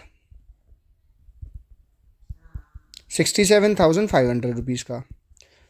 सबसे पहले आप परसेंटेज डिबेंचर लिखिए। हमारे पास 12% डिबेंचर है और इसमें जो अमाउंट आता है वो हमेशा फेस वैल्यू आती है, हमेशा फेस वैल्यू, यानी कि 100 रुपये के हिसाब से, तो 100 × 750 यानी कि 75,000। अब समझिएगा, हमने ये डिस्काउंट पे इशू करें और रिडीम करें प्रीमियम पे, तो जब भी प्रीमियम रिडम्पशन पे होता है, ध्यान रखिए, जब भी प्रीमियम रिडम्पशन पे होता है तो हमेशा एंट्री पास होती है to premium on redemption, premium on redemption account कितने रुपए का? 5 × 750, जो कि मेरे पास निकल के आ जाएगा 3,750। तो मैं लिख देता हूँ 3,750 रुपीज़। अब समझिएगा, जब भी आप प्रीमियम ऑन रिडम्पशन की एंट्री करेंगे तो साथ साथ उसके loss on issue of debenture account debit की एंट्री पास करनी है। लेकिन इस क्वेश्चन में ट्विस्ट है, ट्विस्ट ये है कि हमने जो ऊपर का डिस्काउंट है वो अभी तक नहीं दिखाया, हम इस केस में डिस्काउंट की अलग से ना करके लॉस के साथ ही शो करते हैं, यानी कि जो हमारा डिस्काउंट था 10 × 750, भाई हमारे पास में 100 रुपये का डिवेंचर है ना, तो 10 रुपये का डिस्काउंट है, तो इसका मतलब 7,500 तो डिस्काउंट के लॉस के हैं और 3,750 इसके लॉस के हैं, तो टोटल लॉस हमारे पास 11,250 रुपये का आ रहा है, जो कि मैं लिख दूंगा 11,250, और ये एंट्री कंप्लीट हो जाएगी। इसकी सेकेंड एंट्री में सोहन ने इशू करे हैं 800 डिवेंचर 9% वाले, 100 रुपये के हिसाब से, प्रीमियम ऑफ 20 रुपीज़, तो साथ में 20 रुपये अलग से। तो देखिए ये इशू एट प्रीमियम, और जो रिडीम हुए हैं वो भी प्रीमियम पे हुए हैं 10 रुपये के, एंड रिडीम एट प्रीमियम का केस है। अब इसे कैसे करते हैं भाई, ये दोनों केस आपके रिवाइज हो जाएंगे अच्छे से। सबसे पहले हम बैंक की एंट्री करेंगे अपनी पहली, जिसमें होगा बैंक अकाउंट डेबिट, जिसमें पैसे पूरे के पूरे 120 रुपये लिए जाएंगे 800 शेयर के हिसाब से, तो हो जाएंगे 96,000, जिसमें to debenture application and allotment account, ये भी 96,000 रुपीज़ से। अब देखिए सेकेंड एंट्री इंपॉर्टेंट है। सेकेंड एंट्री में हम क्या करेंगे, इसको मैं मिनिमाइज करता हूँ। सेकेंड एंट्री में हम क्या करेंगे, सबसे पहले बी, इसको बंद करेंगे, debenture application and allotment account debit 96,000 rupees से। मैंने कहा सबसे पहले आप क्या लिखेंगे, 2% डिबेंचर, और परसेंटेज इस केस में हमारे पास 9% डिबेंचर, तो मैं इसको 9% डिबेंचर कर देता हूँ। तो 9% डिबेंचर, इसमें हमेशा फेस वैल्यू आती है जो कि 100 रुपीज़, 100 × 800 यानी कि 80,000। और मैंने आपको कहा था कि जब भी हम प्रीमियम पे इशू करेंगे तो टू सिक्योरिटी प्रीमियम अकाउंट लिखेंगे, सिक्योरिटी प्रीमियम अकाउंट, जो कि है हमारे पास में कितने का, 20 × 800 के हिसाब से, यानी 16,000 रुपये। और जब भी रिडीम करेंगे प्रीमियम पे तो लिखेंगे टू प्रीमियम ऑन रिडम्पशन, तो टू प्रीमियम ऑन रिडम्पशन, जो कि हमारे पास हो जाएगा 10 × 800 यानी 8,000 रुपये। और ये एंट्री हाल के साथ यहाँ पे शो की जाती है, loss on issue of debenture account debit. अब किसी को अगर ये डर लग रहा है कल के पेपर में क्या करके आएंगे, तो भाई ये एंट्री तो कर ही आना, इसका तो नंबर आपको मिलता है, अमाउंट आए नहीं आए एंट्री तो याद करके जाइएगा। तो डिबेंचर की एंट्री तो अभी के भी याद कर लीजिए, वीडियो पॉज करके, पेपर में कंफर्म आएगी ये। नेक्स्ट टॉपिक हमारा इंपॉर्टेंट टॉपिक है, जिसमें हम डिबेंचर को as a collateral security issue करते हैं, जिसे सेकेंडरी सिक्योरिटी भी कहा जाता है, एमसीक्यू के लिए याद रखिएगा। इसमें बैंक से लोन लिया गया है भाई, आईडीबीआई बैंक से लोन लिया गया है 4 लाख रुपए का, और कंपनी ने इशू करे हैं 5,000 डिबेंचर 9% वाले 100 रुपये के हिसाब से एज कोलेटरल सिक्योरिटी। हमें इसको बैलेंस शीट में शो करके दिखाना है। देखिए हमसे कोई इशू करने की एंट्री नहीं कही गई है सिवाय ऊपर के, लेकिन आप नोटिस कीजिए ये जो ए है, ए के आगे इशू ऑफ डिवेंचर लिखा है, लेकिन बी में कहीं पर भी इशू ऑफ डिवेंचर की बात नहीं है। ए एंट्री में तो थी लेकिन बी एंट्री में नहीं थी, तो हम शेयर इशू की एंट्री नहीं करेंगे। लेकिन मैं आपको दोनों केस सिखाऊंगा, जब एंट्री पास की जाए और जब एंट्री नहीं पास की जाए। ये केस क्या है मैं आपको फिर बता रहा हूँ। हमने एक बैंक से लोन लिया था और गिरवी रखवाने के लिए हमने उन्हें डिबेंचर दे दिए, तो इसके 2 केस होते हैं, वो 2 केस मैं आपको समझाता हूँ। पहला केस जिसमें एंट्री पास नहीं करनी, जो हमारे क्वेश्चन में पूछा गया है। तो जब एंट्री पास नहीं करनी, मैं सिर्फ एक बैंक की लोन की एंट्री पास कर देता हूँ, जिसमें bank account debit to bank loan, जिसमें मैंने बैंक से 4 लाख रुपए का क्या लिया है, लोन लिया है। तो मैं इसको भी सिंपल 4 लाख ही लिख देता हूँ, यहाँ पे मैंने टाइम नहीं लगा रहा इसमें, 4 लाख 4 लाख। और बी एंट्री जो होगी तो no entry shall be passed for debenture की इस केस में एंट्री पास नहीं होती। अब बैलेंस शीट कैसे बनाया जाए, प्रॉपर फॉर्मेट के साथ समझिएगा अच्छी तरह से। सबसे पहले देखिए, मैं चाहता तो आपको सीधे आंसर भी दिखा सकता था, लेकिन जब खुद से बनाना ही नहीं आएगा तो आप किताब में आंसर कितना भी देख लो फ़ायदा नहीं है। तो जैसे मैं बना रहा हूँ बिल्कुल सीखिए, लाइन खींचना भी सीखिए। सबसे पहले फॉर्मेट देख लीजिए, आपको इस बाद के लाइन में इतना ध्यान नहीं देना, इतनी जगह नहीं छोड़नी, बस आपको नोट नंबर प्रॉपर बनाना है। तो सबसे पहले हम बनाएंगे, ऊपर लिखना पड़ेगा बैलेंस शीट, समझिएगा ये छोटी छोटी चीज़ें मार्क्स दिलवाएंगी। बैलेंस शीट एक्सट्रैक्ट क्योंकि हम पूरा नहीं बना रहे हैं, ऑफ जो भी हमारी कंपनी का नाम था, इस केस में एक्स लिमिटेड। अब नेक्स्ट पर्टिकुलर्स,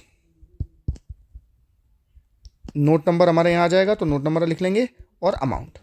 अब देखिए हमने सबसे पहले जो कैटेगरी है वो बनानी है इक्विटी एंड लायबिलिटी।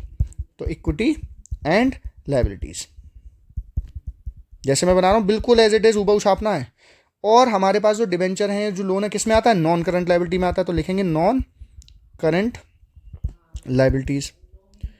अब नॉन करंट लायबिलिटीज किस किस नाम से भाई हमारे पास में, लॉन्ग टर्म बोरोविंग्स, क्योंकि हमारे पास लोन है ना, तो लॉन्ग टर्म बोरोविंग्स के अंदर में आएगा।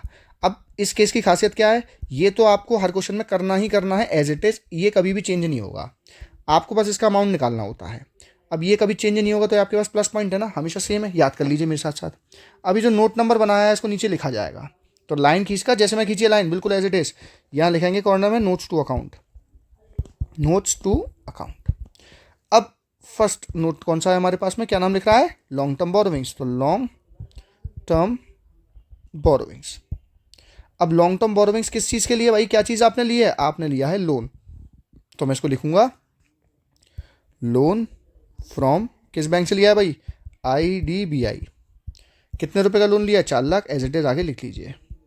अब हमने कोई एंट्री तो पास नहीं की है, तो जब एंट्री ना पास करे वो मेथड 1, और जब एंट्री पास करें तो मेथड 2। तो एंट्री मेथड 1 में क्या करेंगे, याद कीजिए मेरे साथ साथ, पहले ब्रैकेट खुलेगा, ध्यान से सुनिए, पहले ब्रैकेट खोलना है और लिखना है जो लाइन लिख रहा हूँ, सिक्योर्ड, याद करिए, बाय इशू ऑफ, कितने डिबेंचर इशू करें हमने इस केस में, 5,000 डिबेंचर इशू करे हैं। कौन से वाले करे हैं, 9% वाले करे हैं।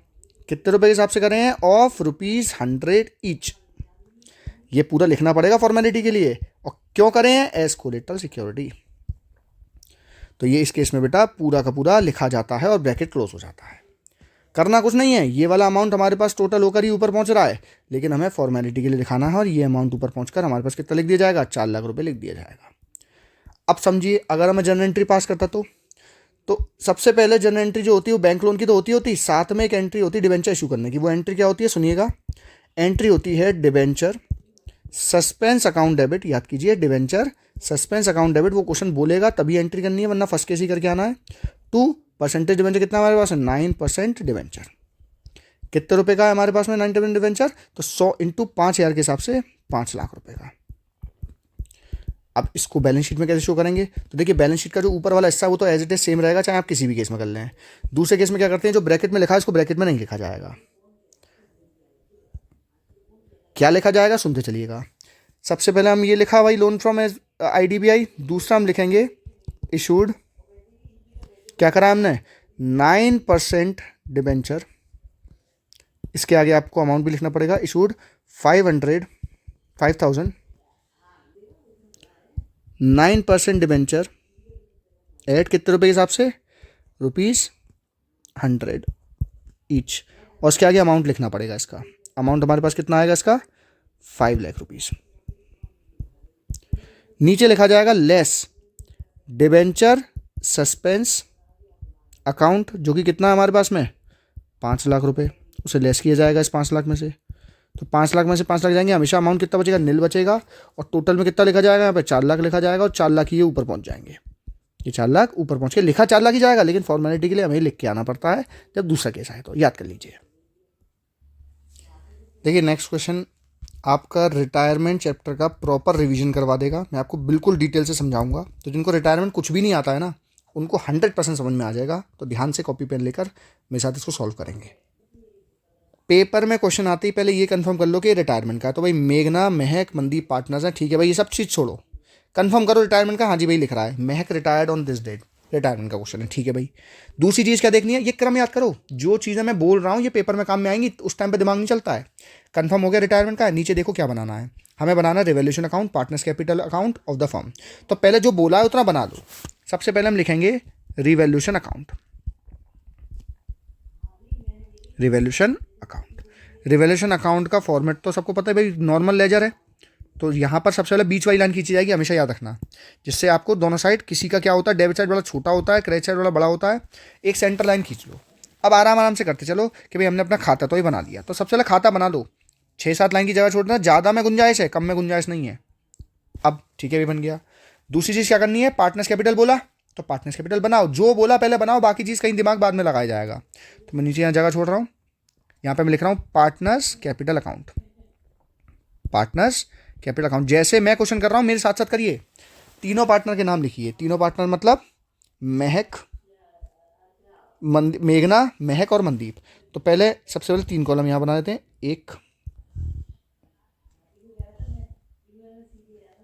3। तो मैंने 3 कॉलम तो यहाँ खींच लिए, और ये पर्टिकुलर का एक छोड़ा, और 3 कॉलम मैंने यहाँ खींच लिए, ठीक है। बाद में ज़रूरत पड़ेगी इसको बड़ा कर देंगे, लेकिन अभी तक का तो हमारा काम इसका चल गया। अब हमें क्या करना समझिएगा। सबसे पहले हमने अपने जो खाते खींचे हैं, इसमें थोड़ी और लाइन भी नीचे कर लेता हूँ जिससे जगह की बाद में कोई दिक्कत ना है। सबसे पहला काम हमको करना है, हमेशा गेन सेक्रीफाइस पार्टनर निकालना है, यानी न्यू रेशियो निकालना है। मैं फिर से क्रम बोल रहा हूँ, याद कीजिए। सबसे पहले कंफर्म कीजिए रिटायरमेंट का क्वेश्चन है। दूसरी चीज़ कंफर्म कीजिए इसमें खाते कौन से बनाने हैं। तीसरी चीज़ हमेशा गेन सेक्रीफाइस। नीचे आ जाइए क्वेश्चन के, खाते को छोड़ दीजिए, अभी इसमें दिमाग मत लगाइए, सेकंड्स में समझ में आ जाएगा। सबसे पहले लिखेंगे वर्किंग नोट। सबसे पहला काम सिर्फ गेन सेक्रीफाइस। अभी एक बार में सिर्फ एक चीज़ देखेंगे भाई, खाया तो हाथी भी जा सकता है, लेकिन एक एक करके, इकट्ठा नहीं। सबसे पहले देखिए पार्टनर्स के रेशियो क्या है। पहले लिखा मेघना, दूसरा लिखा महक, तीसरा लिखा मनदीप। इनका रेशियो हमें क्वेश्चन में ऊपर दिया हुआ है 3, नहीं दे रखा तो इसका मतलब इस केस में हम मान लेंगे 1/3 1/3 1/3। जब क्वेश्चन नहीं दे रखा हो तो बराबर बराबर मानते हैं, ठीक है भाई। हमारे पास में रिटायरमेंट कौन हो रहा है भाई, महक जी रिटायर हो रही हैं, तो इसके ऊपर बॉक्स बनाया। और महक जी अगर रिटायर हो रही हैं तो हमारे पास न्यू रेशियो आएगा इसका बचा हुआ रेशियो। तो सिर्फ 1 ऊपर का देख लीजिए, 1:1 हमारे पास क्या आ गया, न्यू रेशियो आ गया। और इस केस में यही गेनिंग रेशियो भी होता है रिटायरमेंट के केस में, जो कि ओल्ड रेशियो भी है। और इस केस में क्या है, न्यू रेशियो के साथ साथ गेनिंग रेशियो भी है। 1:1 मेघना और मनदीप के बीच में है। सबसे पहला काम खत्म हो गया ये। दूसरा ट्रीटमेंट हमेशा करता है गुडविल का। तो गुडविल दो देखनी है। पहली देखनी है कहीं एग्जिस्टिंग गुडविल तो नहीं है जो कि एसेट में दे रखी होती है। एसेट में एग्जिस्टिंग गुडविल नहीं है, होती तो क्या करते, एंट्री सुनिए मैं बोल रहा हूं, लिख लीजिए चाहे कॉपी में। सभी पार्टनर्स डेबिट, सभी मतलब जो रिटायर हुआ है वो भी और बचे कुचे वो भी, तो तीनों को डेबिट कीजिए, गुडविल को क्रेडिट कर दीजिए। एक ही एंट्री होती है हमेशा एग्जिस्टिंग गुडविल की, चाहे आप एडमिशन में कर लीजिए, चाहे आप रिटायरमेंट में कर लीजिए, चाहे आप डेथ में कर लीजिए, एग्जिस्टिंग गुडविल की एक ही एंट्री रहती है। एग्जिस्टिंग गुडविल का केस रिजोल्यूशन में नहीं करना है। आई रिपीट, एग्जिस्टिंग गुडविल का केस रिजोल्यूशन में नहीं करना है। रियलाइजेशन में गुडविल का ट्रीटमेंट नहीं होता, एग्जिस्टिंग का वैल्यू का तो होती नहीं हो। तो इसका मतलब पहले हमने ये करा। अब दूसरा केस हम करेंगे गुडविल का ट्रीटमेंट। गुडविल हमारे केस में, इस केस में एग्जिस्टिंग गुडविल नहीं दे रखी, तो हम वैल्यूड गुडविल की तरफ जाएंगे। थर्ड एडजस्टमेंट में हमारे पास, मैं यहाँ पे सेकंड लिखता हूँ, सेकंड हम वर्किंग नोट कर रहे हैं। हमारे पास गुडविल दे रखी है 12,000 रुपये वैल्यूड वाली। स्टेप याद कीजिए, सबसे पहले जो पार्टनर रिटायर हुआ है उसके रेशियो से वैल्यूड गुडविल का मल्टीप्लाई कर दीजिए। कर लेंगे, हाँ जी भाई कर लेंगे। इस बात को याद भी रखेंगे जो मैंने बोली, वैल्यूड गुडविल का मल्टीप्लाई उसके शेयर से मल्टीप्लाई। अब जो ये अमाउंट आएगा पहले उस पार्टनर को क्रेडिट में डाल दो। 2 कौन रिटायर हुआ है भाई, महक जी रिटायर हुए हैं, तो महक क्रेडिट कितने रुपए से हमारे पास में, 4,000 रुपये से। मैं एरो हटाता हूँ, 4,000 रुपये से इसको लिखता हूँ। और गेनिंग पार्टनर को क्या कर देना है, डेबिट कर देना। तो गेनिंग टू सेक्रीफाइस एंट्री होती है। तो गेन पार्टनर कौन है, बाकी बचे हुए। इस केस में कौन कौन है, मेघना, तो मेघना ऊपर आ जाएगी और मनदीप नीचे आ जाएगा। दोनों के दोनों डेबिट होंगे। दोनों के आगे मैं डेबिट लिख देता हूँ इकट्ठा करके। और 2,000, क्योंकि बेटा इनका जो गेनिंग रेशियो है वो कितना है, 1:1 है ना। ऊपर आप चेक कर लीजिए अपने जो लिखा होगा, तो 1:1 है, नहीं बराबर बराबर, 2,000 इसके 2,000 उसके। ठीक है भाई, हमने गुडविल का भी ट्रीटमेंट कर लिया। तीसरा हम ट्रीटमेंट करते हैं हमारे असेट में पड़े हुए कूड़े करकट का। असेट में आपको अगर PNL suspense, deferred revenue expenditure, accumulated losses दिया जाए, पीएनएल सस्पेंस अकाउंट दिया जाए, तो वो सब आप बांट देते हैं पार्टनर्स के डेबिट में। तो उसकी एंट्री होती है, याद कीजिए, पुराने वाले सभी पार्टनर डेबिट टू सारे के सारे कूड़े यानी कि टू एक्यूमुलेटेड लॉसेस। सारे के सारे कूड़े हमेशा ओल्ड रेशियो में बांटे जाएंगे। अगर क्वेश्चन कुछ कह नहीं रहा अलग से तो हमेशा ओल्ड में बटेंगे। इस क्वेश्चन में वो कुछ भी नहीं रखा, छोड़ देते हैं। अब आते हैं खजानों पे। तो सबसे पहला काम क्या करना है, क्वेश्चन बचाना रिटायरमेंट का है। दूसरा काम क्या करना है, खाते बनाने हैं। तीसरा काम गेन सेक्रीफाइस का ट्रीटमेंट, फिर गुडविल का ट्रीटमेंट, फिर कूड़े देख लिए एसेट में, और खजाने देख लिए। खजाने कैसे देख रहे हैं भाई, जनरल रिजर्व 7,500 रुपये के, इसको पार्टनर्स में बांट दीजिए। पार्टनर के क्रेडिट साइड बढ़ता है, लेकिन मैं पूरी एंट्री करके दिखाऊंगा आपको। थर्ड वर्किंग नोट हमारा आ जाएगा। तो थर्ड वर्किंग नोट में मैं करूंगा जनरल रिजर्व को तो डेबिट कर दूंगा। ठीक है भाई, कर दिया। कितने रुपए का जनरल रिजर्व क्वेश्चन में दे रखा है, 7,500 रुपये का। और बाकी के सभी पार्टनर कौन कौन, मेघना, महक जो कि रिटायरिंग पार्टनर है, 2 मनदीप, इनके क्रेडिट साइड बच जाएगा। कितने रुपए बटेंगे, 1/3 1/3 1/3 में 7,500 को बांट दूंगा, यानी कि 2,500 2,500 और 2,500। ठीक है भाई, हमने ये भी कर लिया। अब क्या करें, अब हम बनाएंगे रिवैल्यूएशन अकाउंट। रिवैल्यूएशन अकाउंट कैसे बनता है, जिनको नहीं आता बिल्कुल सीखो। रिवैल्यूएशन अकाउंट के डेबिट साइड असेट का घटना, लायबिलिटी का बढ़ना, यानी खराब चीज़ें। और क्रेडिट साइड असेट का बढ़ना, लायबिलिटी का घटना। बस इतना दिमाग लगाना है। आओ मेरे साथ साथ पढ़ो। पहले एडजस्टमेंट कह रहा है, स्टॉक को तो रिड्यूस कर दो 5% से, फर्नीचर को रिड्यूस कर दो 10% से। तो पहले पता दो भाई स्टॉक है कितना, क्वेश्चन में हमें स्टॉक दे रखा है 28,000 रुपये, तो मैं 28,000 रुपये का 5% यानी कि 1400 रुपीज़ कम कर दूंगा और असेट कम हो रही है तो यहाँ लिखी जाएगी टू स्टॉक के नाम से, टू स्टॉक अकाउंट। कितने रुपए से कम हुआ? 1400। ठीक है भाई, ये हो गया। फर्नीचर को 10% कम करना है, फर्नीचर 5,000 रुपये दे रखा है तो 10% कम करूंगा तो यहाँ लिख दूंगा असेट का गिनना, टू फर्नीचर अकाउंट 500 रुपये। ठीक है भाई, आगे हमसे क्वेश्चन कह रहा है, गुडविल का ट्रीटमेंट हम कर चुके। सेकंड एडजस्टमेंट हमसे कह रहा है डाउटफुल डेट बनाओ 10%, यानी कि प्रोविजन बनाना है। तो हमें प्रोविजन बनाना है 10% डेटर पे। तो देखिए हमारे पास डेटर है 20,000 के, 20,000 का 10% 2,000 रुपये, तो पीडीडी बढ़ेंगे तो इधर आएंगे, घटेंगे तो क्रेडिट साइड पहुंच जाएंगे। कितने रुपए से बनेगा ये? हमारे पास बनेगा 2,000 रुपये से। 20,000 का 10% 2,000 रुपये। आगे हमको एडजस्टमेंट कह रहा है, यानी रिवोल्यूशन पूरा का पूरा आपको एडजस्टमेंट देखकर बनाना है। आगे हमारे को एडजस्टमेंट कह रहा है कि क्रेडिटर्स जो 8,000 के थे वो 7,100 रुपये में सेटल हो गए। सेटल होगा इसका मतलब 900 रुपये से कम हो गए ना मेरे क्रेडिटर्स का घटना, यानी कि लायबिलिटी का घटना, लायबिलिटी का घटना रिवोल्यूशन के क्रेडिट साइड आता है। यानी मैं लिखूंगा बाय क्रेडिटर्स कितने रुपए से? 900 रुपये से हमने अपने क्रेडिटर्स को कम कर दिया। अब यहाँ टोटल अगर हम करेंगे तो देखिए यहाँ पर हमारे पास टोटल आ रहा है 3900, तो इस साइड भी हमारे पास कितना आना चाहिए? 3900। तो हमारे पास यहाँ पे कमी है 3000 की, और 3000 का जो लॉस है जब रिवोल्यूशन का डेबिट साइड ज़्यादा हो तो हमारे पास लॉस बटेगा यहाँ पर। तो बाय लॉस ट्रांसफर टू जो भी पार्टनर्स का कैपिटल अकाउंट, जैसे इस केस में मेघना, महक और मनदीप है, वो सेम है। तो मैं 1000 1/3, 3,000 का 1/3, 3,000 का 1/3 तीनों में लिख दिया, रिवोल्यूशन बन गया। अब बड़ा क्वेश्चन आसान है, जो मैं बता रहा हूँ जितना कर लिया, अगर आपको एक बार फिर से रिपीट कर लोगे ना इस क्वेश्चन को, इतना अगर कर लोगे तो क्वेश्चन 100% हो जाएगा। अब हमें क्या करना है सुनिएगा। सबसे पहले पार्टनर्स कैपिटल पे आ जाइए, बिल्कुल ध्यान से देखते चलिए। सबसे पहले क्वेश्चन में इनका बैलेंस बीडी देखिए, सबसे पहला काम बैलेंस बीडी देखना। तो बाय बैलेंस बीडी में इनमें सबके नाम लिख देता हूं पहले, मेघना, महक और मनदीप। यहाँ भी मेघना, महक, मनदीप मैंने शॉर्ट फॉर्म में लिखनी है, लेकिन आप आई होप समझ गए होंगे।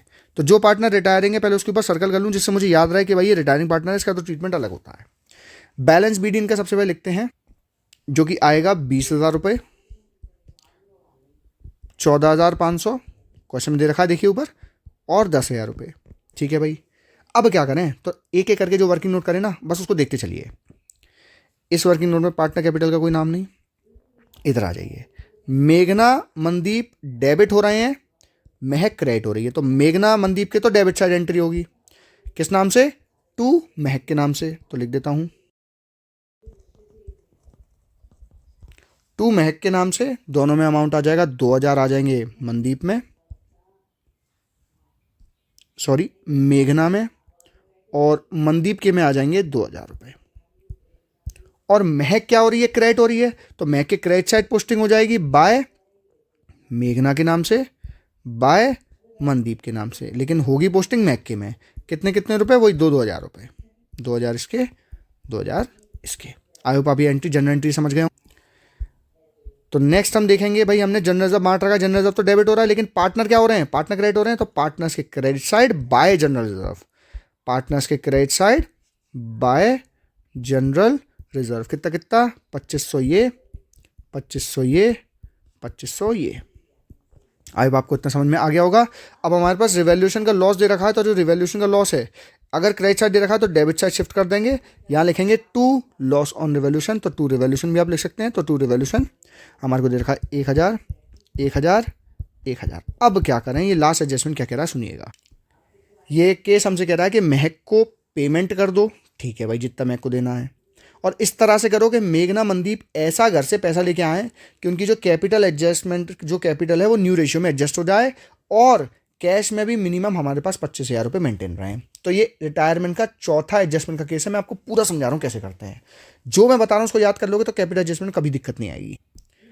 स्टेप वन ये है कि जितने भी बचे कुचे पार्टनर हैं भाई, जो पार्टनर रिटायर हो रहा है उसके अलावा जितने पार्टनर बचे हैं, जैसे इस केस में मेघना बची है, ठीक है भाई, मनदीप बचा है, ठीक है भाई, उनकी एडजस्टेड कैपिटल निकाल लो। एडजस्टेड मतलब सब कुछ कर कराने के बाद में उनकी जो कैपिटल है उनको आपस में ऐड कर लो। ओके भाई, कर लिया। प्लस जो रिटायरिंग पार्टनर है उसको जितना हमें पैसा देना है वो पैसा उसको लिख लो। रिटायरिंग पार्टनर को जितना पे करना है, पे ऑफ करना है, वो पैसा लिख लो, ऐड कर लो, ठीक है भाई। प्लस जितना हमें क्वेश्चन मिनिमम बैलेंस करने की कह रहा है कि भाई तुम्हारे पास कैश में इतना बैलेंस होना चाहिए, उसको ऐड कर लो। ठीक है भाई, सब ऐड ही हो रहे हैं तो बहुत आसान है। और जितना पुराना दे रखा है यानी कि एग्जिस्टिंग दे रखा है उसको माइनस कर दो।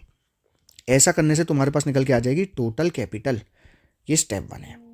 स्टेप 2 बड़ा आसान है। स्टेप 2 के अंदर में आपको कुछ नहीं करना है। जो टोटल कैपिटल आपके पास निकली है उसको आपको न्यू रेशियो में बांट देना है सभी पार्टनर्स के। सभी पार्टनर मतलब जो अब रह गए हैं रिटायर होने के बाद में।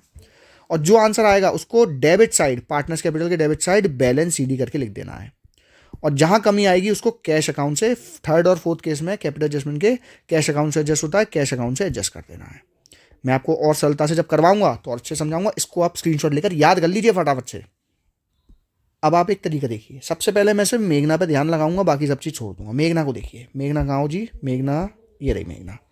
मेघना का पहला बैलेंस बीटी 20,000, जनरल रिजर्व 2,500, यानी इस तरफ दे रखे हैं 22,500 और इस तरफ दे रखे हैं 3,000। तो बेटा 22,500 माइनस 3,000 19,500। तो फिर मैं मेघना का जो नाम है उसकी जगह पे लिख दूंगा 19,500।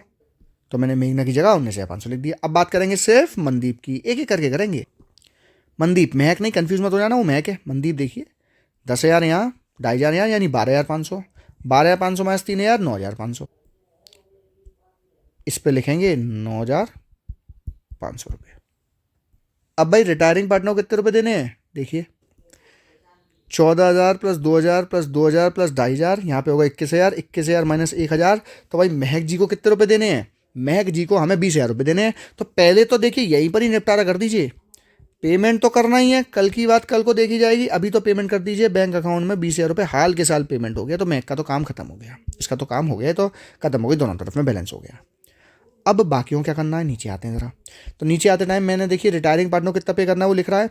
तो रिटायरिंग पार्टनर की जगह पे मैं लिख रहा हूँ कितना पेमेंट करना था ऊपर, 20,000 रुपये। ये भी कर दिए भाई। मिनिमम क्वेश्चन में कितना बैलेंस करने को कह रहे हैं? देखिए लिखा हुआ है ये 25,000 रुपये मिनिमम बैलेंस कर रहे हैं। ठीक है। और ऑलरेडी कितना पड़ा हुआ है कैश में? कैश में हमारे पास पड़े हैं 27,000 रुपये। इसको मैं हटाकर इसकी यहाँ पे लिखता हूँ 27,000 रुपये और इसको मैं एड लेस कर लेता हूँ। ये सब करने के बाद मेरे पास आएगा 47,000 रुपीज़। अब जो 47,000 रुपीज़ है इसको मैं टोटल कैपिटल की लिख रहा हूँ और मैं पार्टनर्स की न्यू रेशियो में बांट रहा हूँ। न्यू रेशियो यानी कि 1:1, 1/2, जो कि हमारे पास निकल के आएगा दोनों पार्टनर का 23,500। जो आंसर आएगा उसे पार्टनर्स कैपिटल के डेबिट साइड बैलेंस BCD में लिख देना है। तो 23,500 को मैं ऊपर कैपिटल अकाउंट पे आ जाता हूँ, यहाँ लिखता हूँ टू बैलेंस CD। 23,500 इधर, ये नील, 23,500 इधर। अब आगे बैलेंस कैसे करें ये समझ में नहीं आता है। तो देखिए बहुत आसानी से समझाता हूँ। मैंने आपसे कहा कि दोनों पार्टनर की कैपिटल 23,500 होनी चाहिए, दोनों की। ज़रा चेक कीजिए जो मेघना है उसकी कैपिटल कितनी है? 19,500। होनी कितनी चाहिए? 23,500। दीदी घर से फटाफट से पैसे लेके आओ, 4,000 रुपये लेके आओ यानी कि बाय बैंक पैसे लेके आएंगे तो भाई अपनी कैपिटल बढ़ाएंगे ना। कितने से? 4,000 रुपये से। तो पैसे लेके आओ। ठीक है भाई। मनदीप भाई आपकी कैपिटल कितनी है? 9,500। होनी कितनी चाहिए? 23,500। आप तो बहुत सारे लेके आओ। आप लेके आओ हमारे पास में 14,000 रुपये। तो ये जो पैसे लेके आएंगे, तो जब कोई पार्टनर पैसे लाता है तो उसके क्रेडिट साइड लिखते हैं बाय बैंक करके, तो लिख दीजिए। तो यहाँ मैं लिखूंगा बाय कैश अकाउंट। कितने रुपए लेके आएगा भाई? 4,000 रुपये तो मेघना जी लेके आएगी और 14,000 रुपये मनदीप लेके आएगा और एक खाते हमारे टोटल हो गए, बैलेंस हो जाएंगे, वो आप कर ही लेंगे। तो देखिए लिखने से कितना सारा आसान हो जाता है। ये पूरा क्वेश्चन हमारा खत्म हो गया।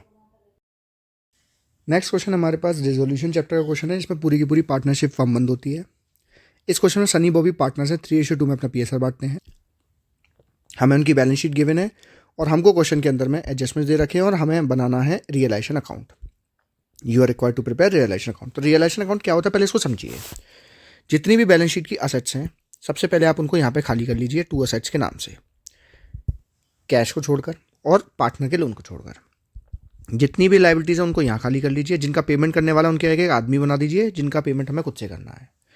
यदि कोई पार्टनर हमारी असेट को टेक ओवर करता है तो यहाँ लिखते हैं बाय पार्टनर्स कैपिटल अकाउंट। ठीक है भाई। पार्टनर जब भी कोई लाइबिलिटी चुकाएगा तो यहाँ लिखेंगे टू पार्टनर्स कैपिटल अकाउंट। ठीक है भाई। यदि असेट रियलाइज होकर कैश देके गई, असेट हमने बेच दी, आज फॉर्म बंद करके आ रहे हैं, दुकान बंद करके आ रहे हैं, तो यहाँ लिखेंगे बाय बैंक अकाउंट, जितने असेट रियलाइज करवा के गई है पैसा। और लाइबिलिटी का पेमेंट अगर नहीं बोला तो खुद से भी किया जाता है, तो टू बैंक अकाउंट। और जो असेट की जानकारी नहीं दे रखी किसमें एडजस्टमेंट में, तो जितने की वो असेट होती है वही बैंक में लिख देते हैं एज इट इज़, यानी सेम वैल्यू पे यहाँ पे लिख देते हैं। फिर हम प्रॉफिट एंड लॉस निकालते हैं रियलाइजेशन का। तो ज़रा क्वेश्चन समझेंगे, सॉल्यूशन नहीं बल्कि ये समझेंगे क्वेश्चन करा कैसे जाए पेपर में। तो बिल्कुल ध्यान से सुनना। सबसे पहला काम सिर्फ और सिर्फ बैलेंस शीट खाली करेंगे और कहीं दिमाग नहीं लगाएंगे। तो बैलेंस शीट कैसे खाली होगी, पहले लायबिलिटी साइड ओपन कर लीजिए। अब एक एक करके बस जो चीज़ें दे रखी हैं उसको उतारते चलिए। क्रेडिटर्स, तो सबसे पहले रियलाइजेशन अकाउंट के क्रेडिट साइड आ जाएंगे बाय क्रेडिटर्स। कितने रुपए के हिसाब से आ जाएंगे हमारे पास में, 1,19,000 के 90,000 के हिसाब से।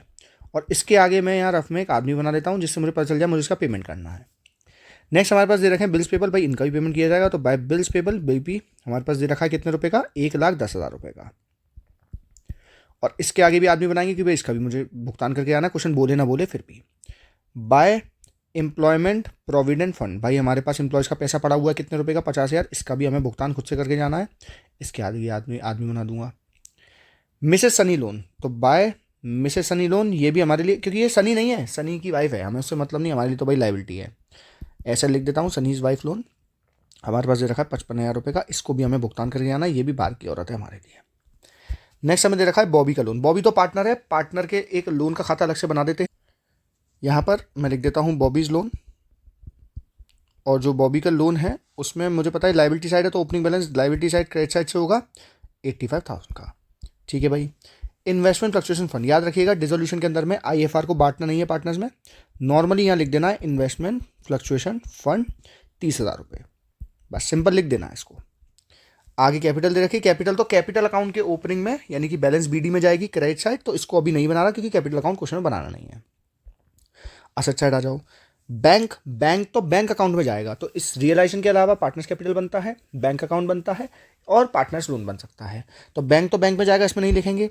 बाकी फिक्स डिपॉजिट जो दे रखी है वो रियलाइजेशन के डेबिट साइड आएगी टू फिक्स्ड डिपॉजिट, वो हमें क्वेश्चन के अंदर में दे रखी है 7,000 रुपये। स्टॉक दे रखा है तो उसके ठीक नीचे लिख दूंगा मैं स्टॉक, जो कि हमें दे रखा है 86,000 का, सॉरी फिक्स डिपॉजिट 70,000 है और 86,000 हमारे पास स्टॉक दे रखा है।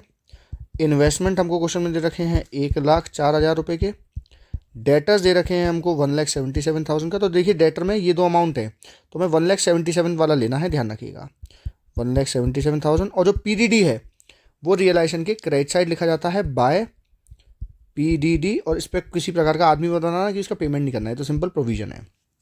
और अदर फिक्स असेट हमें दे रखी है 3,80,000। और डिफर्ड रेवेन्यू एक्सपेंडिचर कूड़ा है, कूड़ा मतलब पार्टनर्स के डेबिट साइड बांटना है उसको ओल्ड रेशियो में, तो पार्टनर्स कैपिटल ही नहीं बना रहे तो उसको नहीं लिख रहा।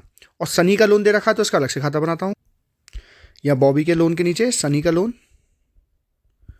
और सनी का लोन डेबिट साइड में है तो ओपनिंग बैलेंस डेबिट साइड से होगा 15,000, क्योंकि सनी का लोन असेट में दे रखा था तो हमारी असेट है। अब इतना कर लेने पे आपको 6 में से 3 नंबर तो पक्के मिल जाएंगे। आपने बैलेंस शीट खाली कर दी पूरी की पूरी, अब हमें बैलेंस शीट को देखना भी नहीं है, सिंपल हमें एडजस्टमेंट पढ़ने हैं और एक एक करके हो जाएगा। बस आपको एक ट्रिक याद रखनी है, जब भी हम कोई एडजस्टमेंट करेंगे उसको लिख कर करना है जिससे आपको कोई गलती ना रहे। तो पहला एडजस्टमेंट कह रहा है मिस्टर सनी ने मिसेस सनी का लोन पे ऑफ कर दिया। तो देखिए मिसेस सनी का लोन ये रहा, इसके आगे आदमी को काट दीजिए। और मैंने कहा था जब भी कोई पार्टनर लायबिलिटी का पेमेंट करता है तो इस साइड लिखा जाता है, तो यहाँ पे लिखेंगे टू सनीस कैपिटल। कितने रुपए का लोन दिया है भाई, 55,000 रुपये का लोन का पे ऑफ किया, तो 55,000 रुपये यहाँ आ जाएंगे। इसके आगे आप ब्रैकेट में लोन रीपेड लिख सकते हैं। नेक्स्ट क्वेश्चन कह रहा है बॉबी ने स्टॉक ले लिया 20% के डिस्काउंट पे, तो स्टॉक हमें दे रखा है 86,000 का। तो बाय बॉबीज कैपिटल, सबसे पहले उसने स्टॉक लिया है तो 86,000 में से 20% हटाने से अच्छा मैं सिंपल 80% ही निकाल दूँ। तो बॉबी ने जो, तो ये मेरे पास आएगा 68,800। आगे कह रहा है उसने 80% इन्वेस्टमेंट 10% के डिस्काउंट पे लिए। तो सबसे पहले तो मैं काम करूँगा इन्वेस्टमेंट लिखूँगा। तो मेरे पास जो क्वेश्चन में इन्वेस्टमेंट दे रखे हैं वो दे रखे हैं 1,04,000 रुपये के। तो पहले मैं उसको लिखता हूँ 1,04,000 रुपये। देखिए अपने आप क्वेश्चन होता चलेगा, बस आपको लिखना है। उसमें से पहले आप 80% अलग कर लीजिए, तो 80% 1,04,000 का हम अलग कर लेंगे। तो 80% अलग होते ही 20% ऑटोमेटिकली अलग हो जाएगा, तो दोनों को पहले अलग अलग कर लीजिए। तो ये करने पे मेरे पास आएगा 83,200। तो 20% बचा हुआ मेरे पास आएगा 20,800। तो बॉबी ने क्या करा है, ये जो 80% वाला है इसको 10% के डिस्काउंट पे लिया है, तो मैं पहले इसका 10% निकालूं फिर माइनस करूं, इससे अच्छा सीधा इसका 90% निकाल दूं, एक ही बात है भाई। पेपर में मेन खेल तो टाइम का है ना, तो इसका 90% आएगा 74,880। तो 74,880 में उसने इन्वेस्टमेंट ले ली है, बी करके लिख दूंगा 74,880। ठीक है भाई, ये बॉबी का काम खत्म हो गया। आगे धर्म नाम का हमारे पास एक डेटर था 60,000 रुपये का, उसने 2 महीने पहले पेमेंट कर दिया, हमने उसे डिस्काउंट दे दिया 9% पर एनम के हिसाब से। ठीक है भाई, तो सबसे पहले तो मैं डेटर लिखूंगा। डेटर मेरे पास क्वेश्चन में दे रखे हैं 1,77,000 के। ठीक है भाई, उसमें से पहले मैं धर्म को यानी 60,000 वाले को अलग करूंगा और 1,17,000 मेरे ऑटोमेटिकली अलग हो गए। अब 60,000 वाले ने क्या करा है, 2 महीने पहले पेमेंट करके 9% का डिस्काउंट ले लिया है। तो 60,000 का 9% 2 महीने के हिसाब से मेरे पास आएगा 900 रुपया। तो 900 का डिस्काउंट पे गया है, इसका मतलब 59,100 इससे मिल गए होंगे। तो अगर पैसे मिल गए होंगे तो मैं यहाँ बाय बैंक ओपन कर लेता हूँ और बाय बैंक में सबसे पहले डेटर से अब मैं कितने मिले, 59,100 तो एक मिले, प्लस आगे आपको जो हो सकता है कुछ जानकारी दे रखी हो तो आगे का एडजस्टमेंट देखते हैं। क्रेडिटर को 1,75,000 में फुल सेटल कर दिया। तो क्रेडिटर्स मेरे पास कितने के थे, मेरे पास क्रेडिटर 1,90,000 के, तो उसको तो क्रॉस लगाओ और हाल के साल इसका टू बैंक पेमेंट निपटा दो। क्या पेमेंट किया क्रेडिटर का, 1,75,000 का पेमेंट करके पूरा निपटा दिया। ठीक है भाई, आगे कह रहा है अदर फिक्स असेट 90% की 1,98,000 देकर गई हैं। तो इसका मतलब 90% वालों से तो हमें 1,98,000 मिले। तो पहले मैं इसे लिख लूँ, सॉरी मैं इसे क्रेडिट साइड लिखा जाएगा ये हमारे पास में। तो मैं यहाँ पे बी लिख देता हूँ और यहाँ पे मेरे पास रुपये आ जाएगा 1,98,000। अब क्वेश्चन हमसे कह रहा है कि बचा कुचा रियलाइज करके गया है 15% डिस्काउंट पे। तो समझिए हमें क्वेश्चन में अदर फिक्स एसेट दे रखी है 38,000 की। 38,000 में से 90% को तो एक तरफ कर दीजिए और 10% एक तरफ कर दीजिए। 10% अगर हम निकालेंगे 38,000 को कितना आएगा, 3,800। वो कितने परसेंट के डिस्काउंट पे गया है, 15% के डिस्काउंट पे, यानी कि सिंपल मैं उसका 85% निकाल दूँ। मैं 15% निकालूँ फिर माइनस करूँ, टाइम बचा के चल रहा है पेपर में, तो 85% निकालूंगा सीधा। तो मेरे पास आ जाएगा 3,230 रुपीज़। तो मैंने उसको अदर फिक्स एसेट में ही लिख लिया। आगे हमको एडजस्टमेंट कह रहा है कि balance of investment sold at 75%। बचा कुचा इन्वेस्टमेंट 75% का था। तो बचा कुचा इन्वेस्टमेंट कहाँ लिखा है, तो देखिए इसलिए नीचे लिख कर चल रहा था। ये आपको इन्वेस्टमेंट दिख रहा है ना, कितना बचा हुआ, इसका तो काम हो गया था। ये जो इन्वेस्टमेंट बचा हुआ है ये हमें कितने रुपए दे के गया है, 75%। तो इसका 75% फटाफट से निकाल लेता हूँ, यानी कि 3/4 15,600 रुपये। तो 15,600 रुपये मुझे इन्वेस्टमेंट से और मिल गए। तो मैं सी में लिख दूंगा इन्वेस्टमेंट से 15,600 रुपये ये और मिले। आय कह रहा है फिक्स डिपॉजिट से 110% मिला। तो हमारे पास फिक्स डिपॉजिट कितने की दे रखी है क्वेश्चन में, फिक्स डिपॉजिट ये लिख रही है 70,000 की, इसका 110% मिला है, यानी कि 77,000 रुपीज़ मिले हैं मुझे फिक्स डिपॉजिट के नाम पे। तो 77,000 फिक्स डिपॉजिट के यहाँ लिख दिए। अब फर्दर क्वेश्चन हमसे कह रहा है एक ओल्ड फर्नीचर है जो कि बॉबी ने ले लिया 41,000 के पेमेंट के रूप में। तो इसका मतलब हम यहाँ पे बॉबी का जो पेमेंट है वो थोड़ा सा तो उस असेट से कर देंगे जिसको रियलाइजेशन से शो करना पड़ेगा, 41,000 रुपीज़ का, और बचा कुचे का हम उसे क्या दे देंगे, कैश दे देंगे। तो कैश से तो अभी कोई मतलब नहीं, वो तो आप मैनेज करके लिख लेना। लेकिन जो रियलाइजेशन का अमाउंट है ये रियलाइजेशन के क्रेडिट साइड पहुँचेगा बॉबी के लोन के नाम से। तो मैं लिख देता हूँ बाय बॉबीज लोन, कितना, 41,000 रुपीज़ का। ठीक है, आगे हमसे क्वेश्चन कह रहा है कि रियलाइजेशन का एक्सपेंस हुआ है 20,000 रुपये का, जो कि सनी एंड बॉबी ने आधा आधा दिया है। तो मैं यहाँ लिखूंगा to Sunny's capital, to Bobby's capital, और ये जो नुकसान हुआ है कितने का, 20,000 रुपये का। तो आधा आधा यानी कि 10,000 सनी ने दिया, 10,000 बॉबी ने दिया। अब आप एक कंसेप्ट समझिए, देखिए अगर कभी एक्सपेंस का कोई एंट्री आपको समझ में नहीं है तो उसको याद कीजिए। बॉर्न बाय पार्टनर में तो पार्टनर कैपिटल को तो डेबिट कर देना है, और बॉर्न बाय फर्म में रियलाइजेशन को डेबिट कर देना है। पेड बाय पार्टनर में पार्टनर कैपिटल को क्रेडिट कर देना है, और पेड बाय फर्म में टू बैंक कर देना है। ये बात याद रखिएगा। तो इस केस में जो एंट्री थी वो थी bond by firm paid by partner, तो रियलाइजेशन अकाउंट डेबिट, तो रियलाइजेशन अकाउंट की डेबिट साइड पोस्टिंग कर दी टू पार्टनर्स कैपिटल, यानी टू सनी टू बॉबी, इसलिए वो 10,000 रुपये दोनों में बांट दिए। अब क्वेश्चन में जो जो असेट रह गई हैं, जैसे अभी हमारे पास जो डेटर्स हैं वो रह गए हैं। देखिए इसका तो काम हमारे पास हो गया, ये डेटर हमारे पास 1,17,000 के रह गए, तो एज इट इज़ इसमें ऐड कर दूंगा मैं डेटर के साथ में ही 1,17,000, क्योंकि इसकी कोई जानकारी नहीं दे रखी। और इसके अलावा क्वेश्चन में कुछ भी पेंडिंग नहीं बचा है, इन्वेस्टमेंट का भी काम हो गया। अब हमारे पास कुछ यहाँ लाइबिलिटी बची हुई, तो बैलेंस ये बिल्स पेबल का पेमेंट कर देंगे 1,10,000 का। तो यहाँ पे मैं टू बैंक में ही बीच में ऐड कर देता हूँ बिल्स पेबल, जो कि हमारे पास हैं 1,10,000 रुपये के, और साथ साथ मैं पेमेंट कर देता हूँ एम्प्लॉयमेंट प्रोविडेंट फंड 50,000 रुपये का, इस पर क्रॉस लगा देता हूँ। तो हमने देखिए लोन का ये इसका सारा का सारा लाइबिलिटी का भी पेमेंट कर दिया। जो ये सनी का लोन है इसको तो सिंपल हम बाय बैंक करके एडजस्ट कर देंगे, तो रियलाइजेशन में इसका कुछ भी अमाउंट नहीं लिखा जाएगा, तो वो तो सिर्फ घुमाने के लिए था। अब हम डेबिट साइड का क्रेडिट साइड से बैलेंस करेंगे। इस केस में जो कमी आ रही है वो क्रेडिट साइड आ रही है, तो यहाँ लिखेंगे by loss on realisation credit side कमी के लिए, और दोनों पार्टनर बॉबी और सनी में इसको बांट देंगे उनके रेशियो में, जो कि आ रहा है 57,792 और 38,528। आप इसको करके देख लेना अपनी कॉपी में। नेक्स्ट क्वेश्चन है हमारा कैश फ्लो स्टेटमेंट का। तो सबसे पहले हमको एक इन्फॉर्मेशन दी हुई है और हमें cash flow from operating activity बनाना है। तो पहले मैं फॉर्मेट लिखता हूँ। देखिए सबसे पहले मैं लिखूँगा ए वाले के लिए cash flow from operating activities. इसमें सबसे पहले आता है हमारे पास में, देखिए जो मैं बता रहा हूँ वो लिखते चलिए, net profit before tax and extraordinary items, उसको भी निकालना सिखाऊंगा। उसमें ऐड करते हैं non operating expense and non cash expense, ठीक है भाई। उसमें से लेस करते हैं नॉन ऑपरेटिंग इनकम को।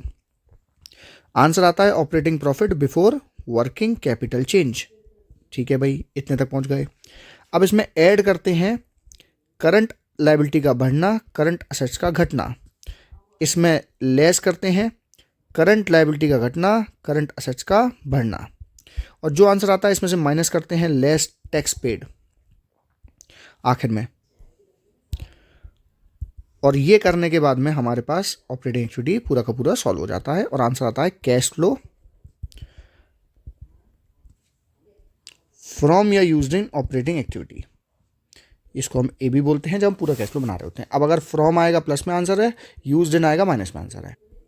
और साथ ही साथ ये जो नेट प्रॉफिट बिफोर टैक्स का तरीका है वो भी आप सीख लीजिए कैसे निकलता है। तो सबसे पहले हमें लेना पड़ता है स्टेटमेंट ऑफ P&L, याद करते चलिएगा, क्लोजिंग माइनस ओपनिंग, प्लस कर देंगे इसमें reserve closing minus opening, plus propose dividend previous year, provision for tax current year, plus interim dividend minus refund. इसको करने से हमारे पास नेट प्रॉफिट बिफोर टैक्स निकल के आ जाएगा। तो क्वेश्चन शुरुआत यहां से करना है। सबसे पहले क्वेश्चन पढ़िए, सरप्लस दे रखा है balance of statement P&L, closing यानी कि 5 लाख, ओपनिंग यानी 6 लाख, तो क्लोजिंग माइनस ओपनिंग यानी माइनस का 1 लाख रुपए शुरुआत के लिए आ गया, ठीक है भाई। नेक्स्ट हमें दे रखा है प्रोविजन फॉर टैक्स, जो कि हम लेंगे करंट ईयर का। करंट ईयर हमको दे रखा है 1,20,000 रुपए, ये ऐड करेंगे इस माइनस के 1 लाख में, ठीक है भाई। नेक्स्ट हमें क्वेश्चन में नीचे प्रपोज डिविडेंड 2 साल के दे रखे, एक तो प्रीवियस का एक करंट का, तो प्रीवियस का 1,50,000 रुपए, इसे भी ऐड कर देंगे। तो जो चीज़ लिखी है बस उसको याद करके जाना है। क्वेश्चन में रिजर्व दे नहीं रखे, हटा दीजिए। क्वेश्चन में इंटरिम डिविडेंड नहीं दे रखा, हटा दीजिए। रिफंड नहीं दे रखा है, हटा दीजिए। ये माइनस का है, ये दोनों प्लस के हैं, तो मेरे पास आ जाएगा 1,70,000 रुपये प्लस का। तो यहाँ से हमारा क्वेश्चन शुरू होगा। हमारे पास ये आया 1,70,000 रुपये। आगे हमारे पास नॉन ऑपरेटिंग एक्सपेंस है, नॉन कैश एक्सपेंस है। इसमें क्या आता है याद कीजिए, डेप्रिसिएशन आएगा, गुडविल अमोर्टाइजेशन, गुडविल की वैल्यू कम हो गई, गुडविल की वैल्यू बढ़ेगी तो इन्वेस्टिंग एक्टिविटी में से माइनस कर देना क्योंकि हमने खरीदी है, और अगर घटेगी तो उसे अमोर्टाइजेशन मानते हैं, यानी नॉन कैश एक्सपेंस है, ये खर्चा कैश में नहीं हुआ है, हमारा सिर्फ खर्चा है, तो ये सब ऐड किए जाते हैं हमारे प्रॉफिट में। तो सबसे पहले हमारे को प्रोविजन फॉर टैक्स अभी छोड़ते हैं, ट्रेड रिसीवेबल अभी छोड़ते हैं, ट्रेड पेबल छोड़ते हैं। गुडविल देखिए, गुडविल हो गई हमारी 2 लाख से 1.5 लाख, यानी 50,000 से घट गई, तो 50,000 रुपये हमारे पास में नॉन ऑपरेटिंग एक्सपेंस में ऐड होने के लिए आ जाएंगे गुडविल नाम से। अब क्वेश्चन में हमारे पास में कहीं पर ही नॉन ऑपरेटिंग इनकम है नहीं, लेकिन अगर होती तो कहाँ से मिलती, किसी असेट के आगे कोई परसेंटेज दे रखा होता, मशीन बेचते टाइम कोई फ़ायदा हो जाता, इंटरेस्ट वगैरह हमको रिसीव हो जाता, तो उस केस में हम इसे नॉन ऑपरेटिंग इनकम मानते, लेकिन नहीं है तो निल मान लेंगे। तो 1,70,000 प्लस हमारे पास में करेंगे 50,000, जो कि हो जाएगा 2,20,000 रुपये। तो operating profit before working capital change मेरे पास निकल के आएगा 2,20,000 रुपये। उसमें मैं ऐड करूंगा करंट लायबिलिटीज़ का बढ़ना और करंट एसेट का घटना, और लेस करूंगा करंट लायबिलिटी घटना, करंट एसेट का बढ़ना। सबसे पहले ट्रेड रिसीवेबल देखिए, हमारे पास ट्रेड रिसीवेबल 2 लाख से 2,40,000 के हो गए, यानी 40,000 से बढ़ गए। करंट एसेट का बढ़ना माइनस करते हैं तो 40,000 तो माइनस में आ जाएंगे, ठीक है भाई, समझ गए। नेक्स्ट हमें दे रखा trade payables, trade payables liability है जो कि 1.5 लाख से 2 लाख की हो गई, यानी लायबिलिटी बढ़ गई, लायबिलिटी बढ़ गई, ऐड करते हैं 50,000 रुपये ऐड करेंगे, ठीक है भाई, समझ गए। इसके अलावा तो कोई करंट एसेट करंट लायबिलिटी है नहीं, तो 2,20,000 रुपये में ये तो प्लस हो जाएंगे और 40,000 माइनस हो जाएंगे, तो इसका मतलब कुल मिला के 10,000 प्लस करने हैं हमें। तो 10,000 इसमें अगर मैं प्लस कर दूंगा तो मेरे पास आएगा 2,30,000 रुपये, और 2,30,000 रुपये में से मैं ये टैक्स पेड, अभी टैक्स पेड कौन सा लें, देखिए प्रोविजन फॉर टैक्स में करंट ईयर का तो ले लिया, तो प्रीवियस ईयर का टैक्स पेड यहाँ पर लिया जाएगा, ध्यान रखिएगा। 1 लाख रुपए का ये ले लेंगे, तो 2,30,000 में से 1 लाख रुपए गए तो हमारे पास बचेगा 1,30,000 रुपये प्लस का। और ये जो 1,30,000 रुपये प्लस में है तो इसे लिखेंगे फ्रॉम। पहला वाला पोर्शन क्वेश्चन का खत्म हो गया। ये जो दूसरा पार्ट है इसमें सबसे टफेस्ट एडजस्टमेंट है, ठीक है, मशीनरी का। तो पहले मैं आपको थोड़ा सा एडजस्टमेंट समझाता हूँ, फिर मैं इस क्वेश्चन करवाऊंगा, क्योंकि हमें इन्वेस्टिंग एक्टिविटी बनानी है और उसमें सब कुछ मशीन का दे रखा है, लेकिन मैं आपको पूरा समझा दूँ, ध्यान से सुनिएगा। सबसे पहले मैं एक ना मशीन का खाता बना लेता हूँ, जो मैं बता रहा हूँ उसको याद कर लीजिए, इसके बाहर कुछ नहीं आएगा, इसके अंदर आ सकता है। सबसे पहले मशीनरी अकाउंट बनाते टाइम में हमें देखना कहीं क्वेश्चन में अलग से प्रोविजन फॉर डेप्थ तो नहीं दे रखा, जो कि इस केस में दे रखा है। तो मशीन का खाता अलग बनेगा और प्रोविजन फॉर डेप का खाता अलग बनेगा। तो मैं अलग बना ले रहा हूँ, प्रोविजन फॉर डेप्रिसिएशन। इसको एक्यूमुलेटेड डेप्रिसिएशन अकाउंट भी बोलते हैं, तो एक ही बात है। सबसे पहले इसको खाता बना लीजिए। क्या क्या चीज़ें आती है पहले मैं आपको रफ में याद करवाता हूँ, फिर मैं एक एक करके पोस्ट करवाऊंगा। सबसे पहले मशीनरी अकाउंट डेबिट साइड से ओपनिंग बैलेंस होगा, तो बैलेंस बीडी। क्लोजिंग साइड यानी कि क्रेडिट साइड, बैलेंस सीडी। यदि साल भर में कोई मशीन खरीदी गई तो बाय बैंक करके यहाँ लिखी जाएगी। यदि साल भर में मशीन बेची गई तो यहाँ बाय बैंक करके लिखी जाएगी। खरीदी गई तो यहाँ टू बैंक करके लिखी जाएगी। ठीक है भाई, ये दो बातें समझ में आ गई होंगी। कोई मशीन अगर बिकी है, बिकने वाली मशीन का जो डेप है वो प्रोविजन फॉर डेप के नाम से लिखा जाएगा, जो कि यहाँ से लिया जाएगा टू मशीनरी करके। ये दोनों अमाउंट हमेशा सेम रहेंगे। ये जो अमाउंट यहाँ पोस्ट होगा, ये जो अमाउंट यहाँ पोस्ट होगा, ये सेम रहेगा। अगर मशीन घाटे पे बेची है तो यहाँ लिखेंगे बाय स्टेटमेंट ऑफ P&L। अगर फायदे में बेची है तो यहाँ लिखेंगे टू स्टेटमेंट ऑफ P&L। इस बात को याद करिए। अब इसमें क्या आता है, डेप्रिसिएशन का ओपनिंग बैलेंस लिख देंगे, बैलेंस बीडी यहाँ, क्योंकि ये प्रोविजन है, क्रेडिट साइड से ओपन होगा, और बैलेंस सीडी यहाँ। और यहाँ पे जो हमारे पास बैलेंस करके आता है वो आता है डेप्रिसिएशन। ये पूरे के पूरे फर्म का डेप्रिसिएशन, यानी सारी मशीन का डेप्रिसिएशन है, अकेली बेची हुई मशीन का नहीं। तो आपको एक रफ आइडिया लग गया होगा क्या क्या हो सकता है और क्या क्या निकालना पड़ सकता है। अब मैं आपको एक एक करके इसमें फिट करवा के दिखाऊंगा। पहले खाते थोड़े बड़े कर लेते हैं। सबसे पहले हमारे को क्वेश्चन में ओपनिंग बैलेंस दे रखा है मशीन का 20 लाख रुपए और क्लोजिंग दे रखा है 28 लाख रुपए। तो सबसे पहले मैं मशीन का यहाँ पे बैलेंस बीडी लिख देता हूँ, जो कि मुझे दे रखा है 20 लाख रुपए, याद करते चलिएगा। और नीचे की तरफ मैं बैलेंस सीडी लिख दे रहा हूँ, जो कि मुझे दे रखा है 28 लाख रुपए। अब आपको इतना समझ में आ गया होगा। और मैं हाल के साथ ही प्रोविजन फॉर डेप्रिसिएशन यानी एक्यूमुलेटेड डेप का भी ओपनिंग बैलेंस लिख लेता हूँ, क्लोजिंग बैलेंस लिख देता हूँ, कुछ तो नंबर मिलेंगे। बैलेंस बीडी में मेरे पास आएगा 4 लाख रुपए और बैलेंस सीडी में मेरे पास निकल के आएगा 6,50,000 रुपये। ठीक है भाई, अब एक एक करके एडजस्टमेंट पढ़ेंगे। इन्वेस्टिंग कैसे बनेगी वो बात की बात है, पहले मैं आपको खाता सिखाऊं। एडजस्टमेंट कह रहा है मशीनरी 50,000 रुपये की, जिसकी बुक वैल्यू 40,000 है, लॉस बाय फायर हो गई, उसका क्लेम मिल गया 32,000। 50,000 रुपये की कॉस्टिंग का मतलब इस पर डेप्रिसिएशन नहीं लगा है। डेप्रिसिएशन लगने के बाद जो मशीन होती है उसे बुक वैल्यू बोलते हैं। तो क्वेश्चन कह रहा है 50,000 रुपये की मशीन थी, 40,000 की बुक वैल्यू थी, यानी डेप्रिसिएशन उस मशीन का कितना लगा होगा जो बिकी है, यानी जल गई है, 10,000 रुपये। तो यहाँ लिखूंगा टू मशीन 10,000 रुपये। और ये जो उस मशीन का डेप है, मैंने कहा था ऊपर की तरफ पहुंच जाएगा, उसी नाम से बाय प्रोविजन फॉर डेप्रिसिएशन कितने रुपए का, 10,000 रुपये का। पहले इतना पोर्शन हुआ, अब इतना पोर्शन पढ़ना नहीं है। अब 40,000 रुपये की मशीन जल गई, जल के बिकी या इंश्योरेंस का क्लेम मिला, हमें पैसे तो मिले उस मशीन के बदले में, तो 32,000 रुपये मिले हैं। तो हमारे पास बाय बैंक अकाउंट, मशीन बिकेगी या उसका क्लेम मिलेगा तो यहाँ पे लिखा जाएगा बाय बैंक करके 32,000 रुपये। अब खुद सोचिए 40,000 की मशीन पे 32,000 मिल गए तो 8,000 का घाटा नहीं हो गया। तो यहाँ लिखेंगे बाय स्टेटमेंट ऑफ P&L, कितने का घाटा हुआ है, 8,000 रुपये का। ठीक है भाई, इसका काम खत्म हो गया। अब क्या करें आगे, तो बिल्कुल ध्यान से सुनिएगा। क्वेश्चन कह रहा है डेप्रिसिएशन दे रखा है सभी का, पूरे साल का 3,50,000। तो मैंने कहा था डेप्रिसिएशन यहाँ आता है, तो यहाँ लिखेंगे बाय डेप्रिसिएशन अकाउंट, कितना, 3,50,000 रुपये। लेकिन एक बात सोचिए, ये बैलेंस तो नहीं हो रहा, तो इसका मतलब इस साइड कुछ ना कुछ कमी है। 3,50,000 प्लस 4 लाख 7,50,000 और 6,50,000 प्लस 10,000 6,60,000। यहाँ पर हमारे पास 90,000 की कमी है। अब वो कमी किस चीज़ की है वो आगे समझ में आएगा आपको। नेक्स्ट एडजस्टमेंट पढ़िए। A part of machinery costing 2.5 lakh sold at 20,000। Machinery की कॉस्टिंग कितनी है, 2.5 लाख, यानी 2.5 लाख की मशीन है, उस पर डेप्रिसिएशन कितना ये नहीं पता। तो भाई ये वाला डेप्रिसिएशन बैलेंस का निकाला है ना, ये उस मशीन का डेप्रिसिएशन है जिसको एक हिस्सा हमने बेच दिया है। तो ये मशीन 2 जो दूसरी मशीन हमने बेची है, सेकंड मशीन मान लेता हूँ, उसको भी हमने बेच दिया। तो कितने की मशीन थी, मैंने कहा था कॉस्टिंग में से हमेशा आपको डेप्रिसिएशन माइनस करना है। तो 2.5 लाख माइनस 90,000। पहले इसमें से निकाल लूँ 1,60,000 रुपये। ठीक है, यानी कि मशीन की बुक वैल्यू कितनी रह गई, 1,60,000 रुपये। ये जो डेप है ये ऊपर भी शो होगा, तो मैं यहाँ लिख देता हूँ बाय प्रोविजन फॉर डेप्रिसिएशन, ये पार्ट ऑफ मशीनरी के लिए इसके आगे सेकंड लिख दे रहा हूँ। कितने रुपए, 90,000 रुपये। ठीक है भाई, मशीन कितने की थी हमारे पास में, 1,60,000 रुपये की।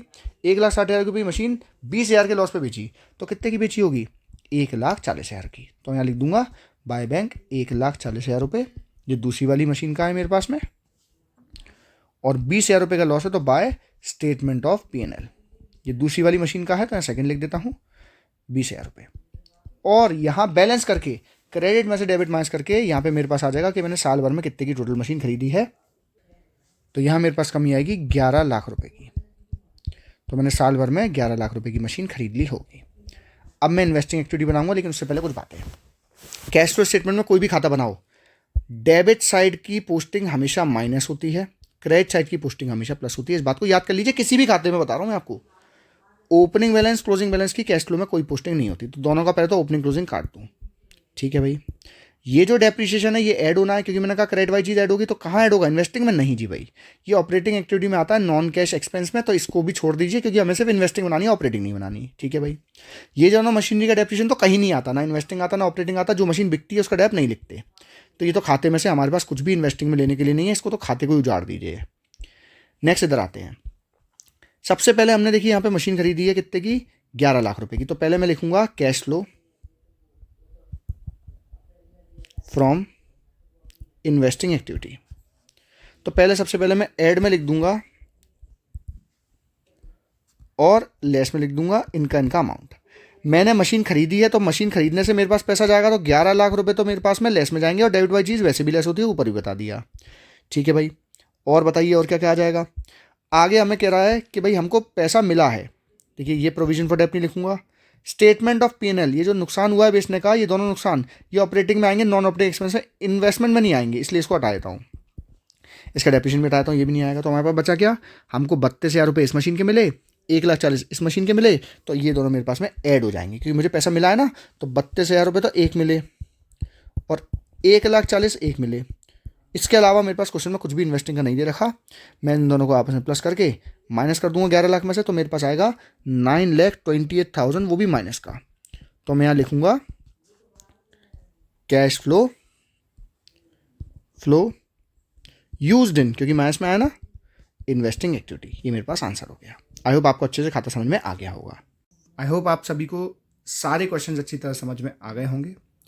इंपॉर्टेंट टॉपिक्स आप लोग एक बार रिवाइज अच्छे से कीजिएगा, हिडन गुडविल का केस रिवाइज कीजिएगा, एडजस्टमेंट कैपिटल देखिएगा कैसे की जाती है, शेयर के क्वेश्चन को ज़रूर लगाइएगा, और शेयर की बैलेंस शीट का रिवीजन ज़रूर कीजिएगा।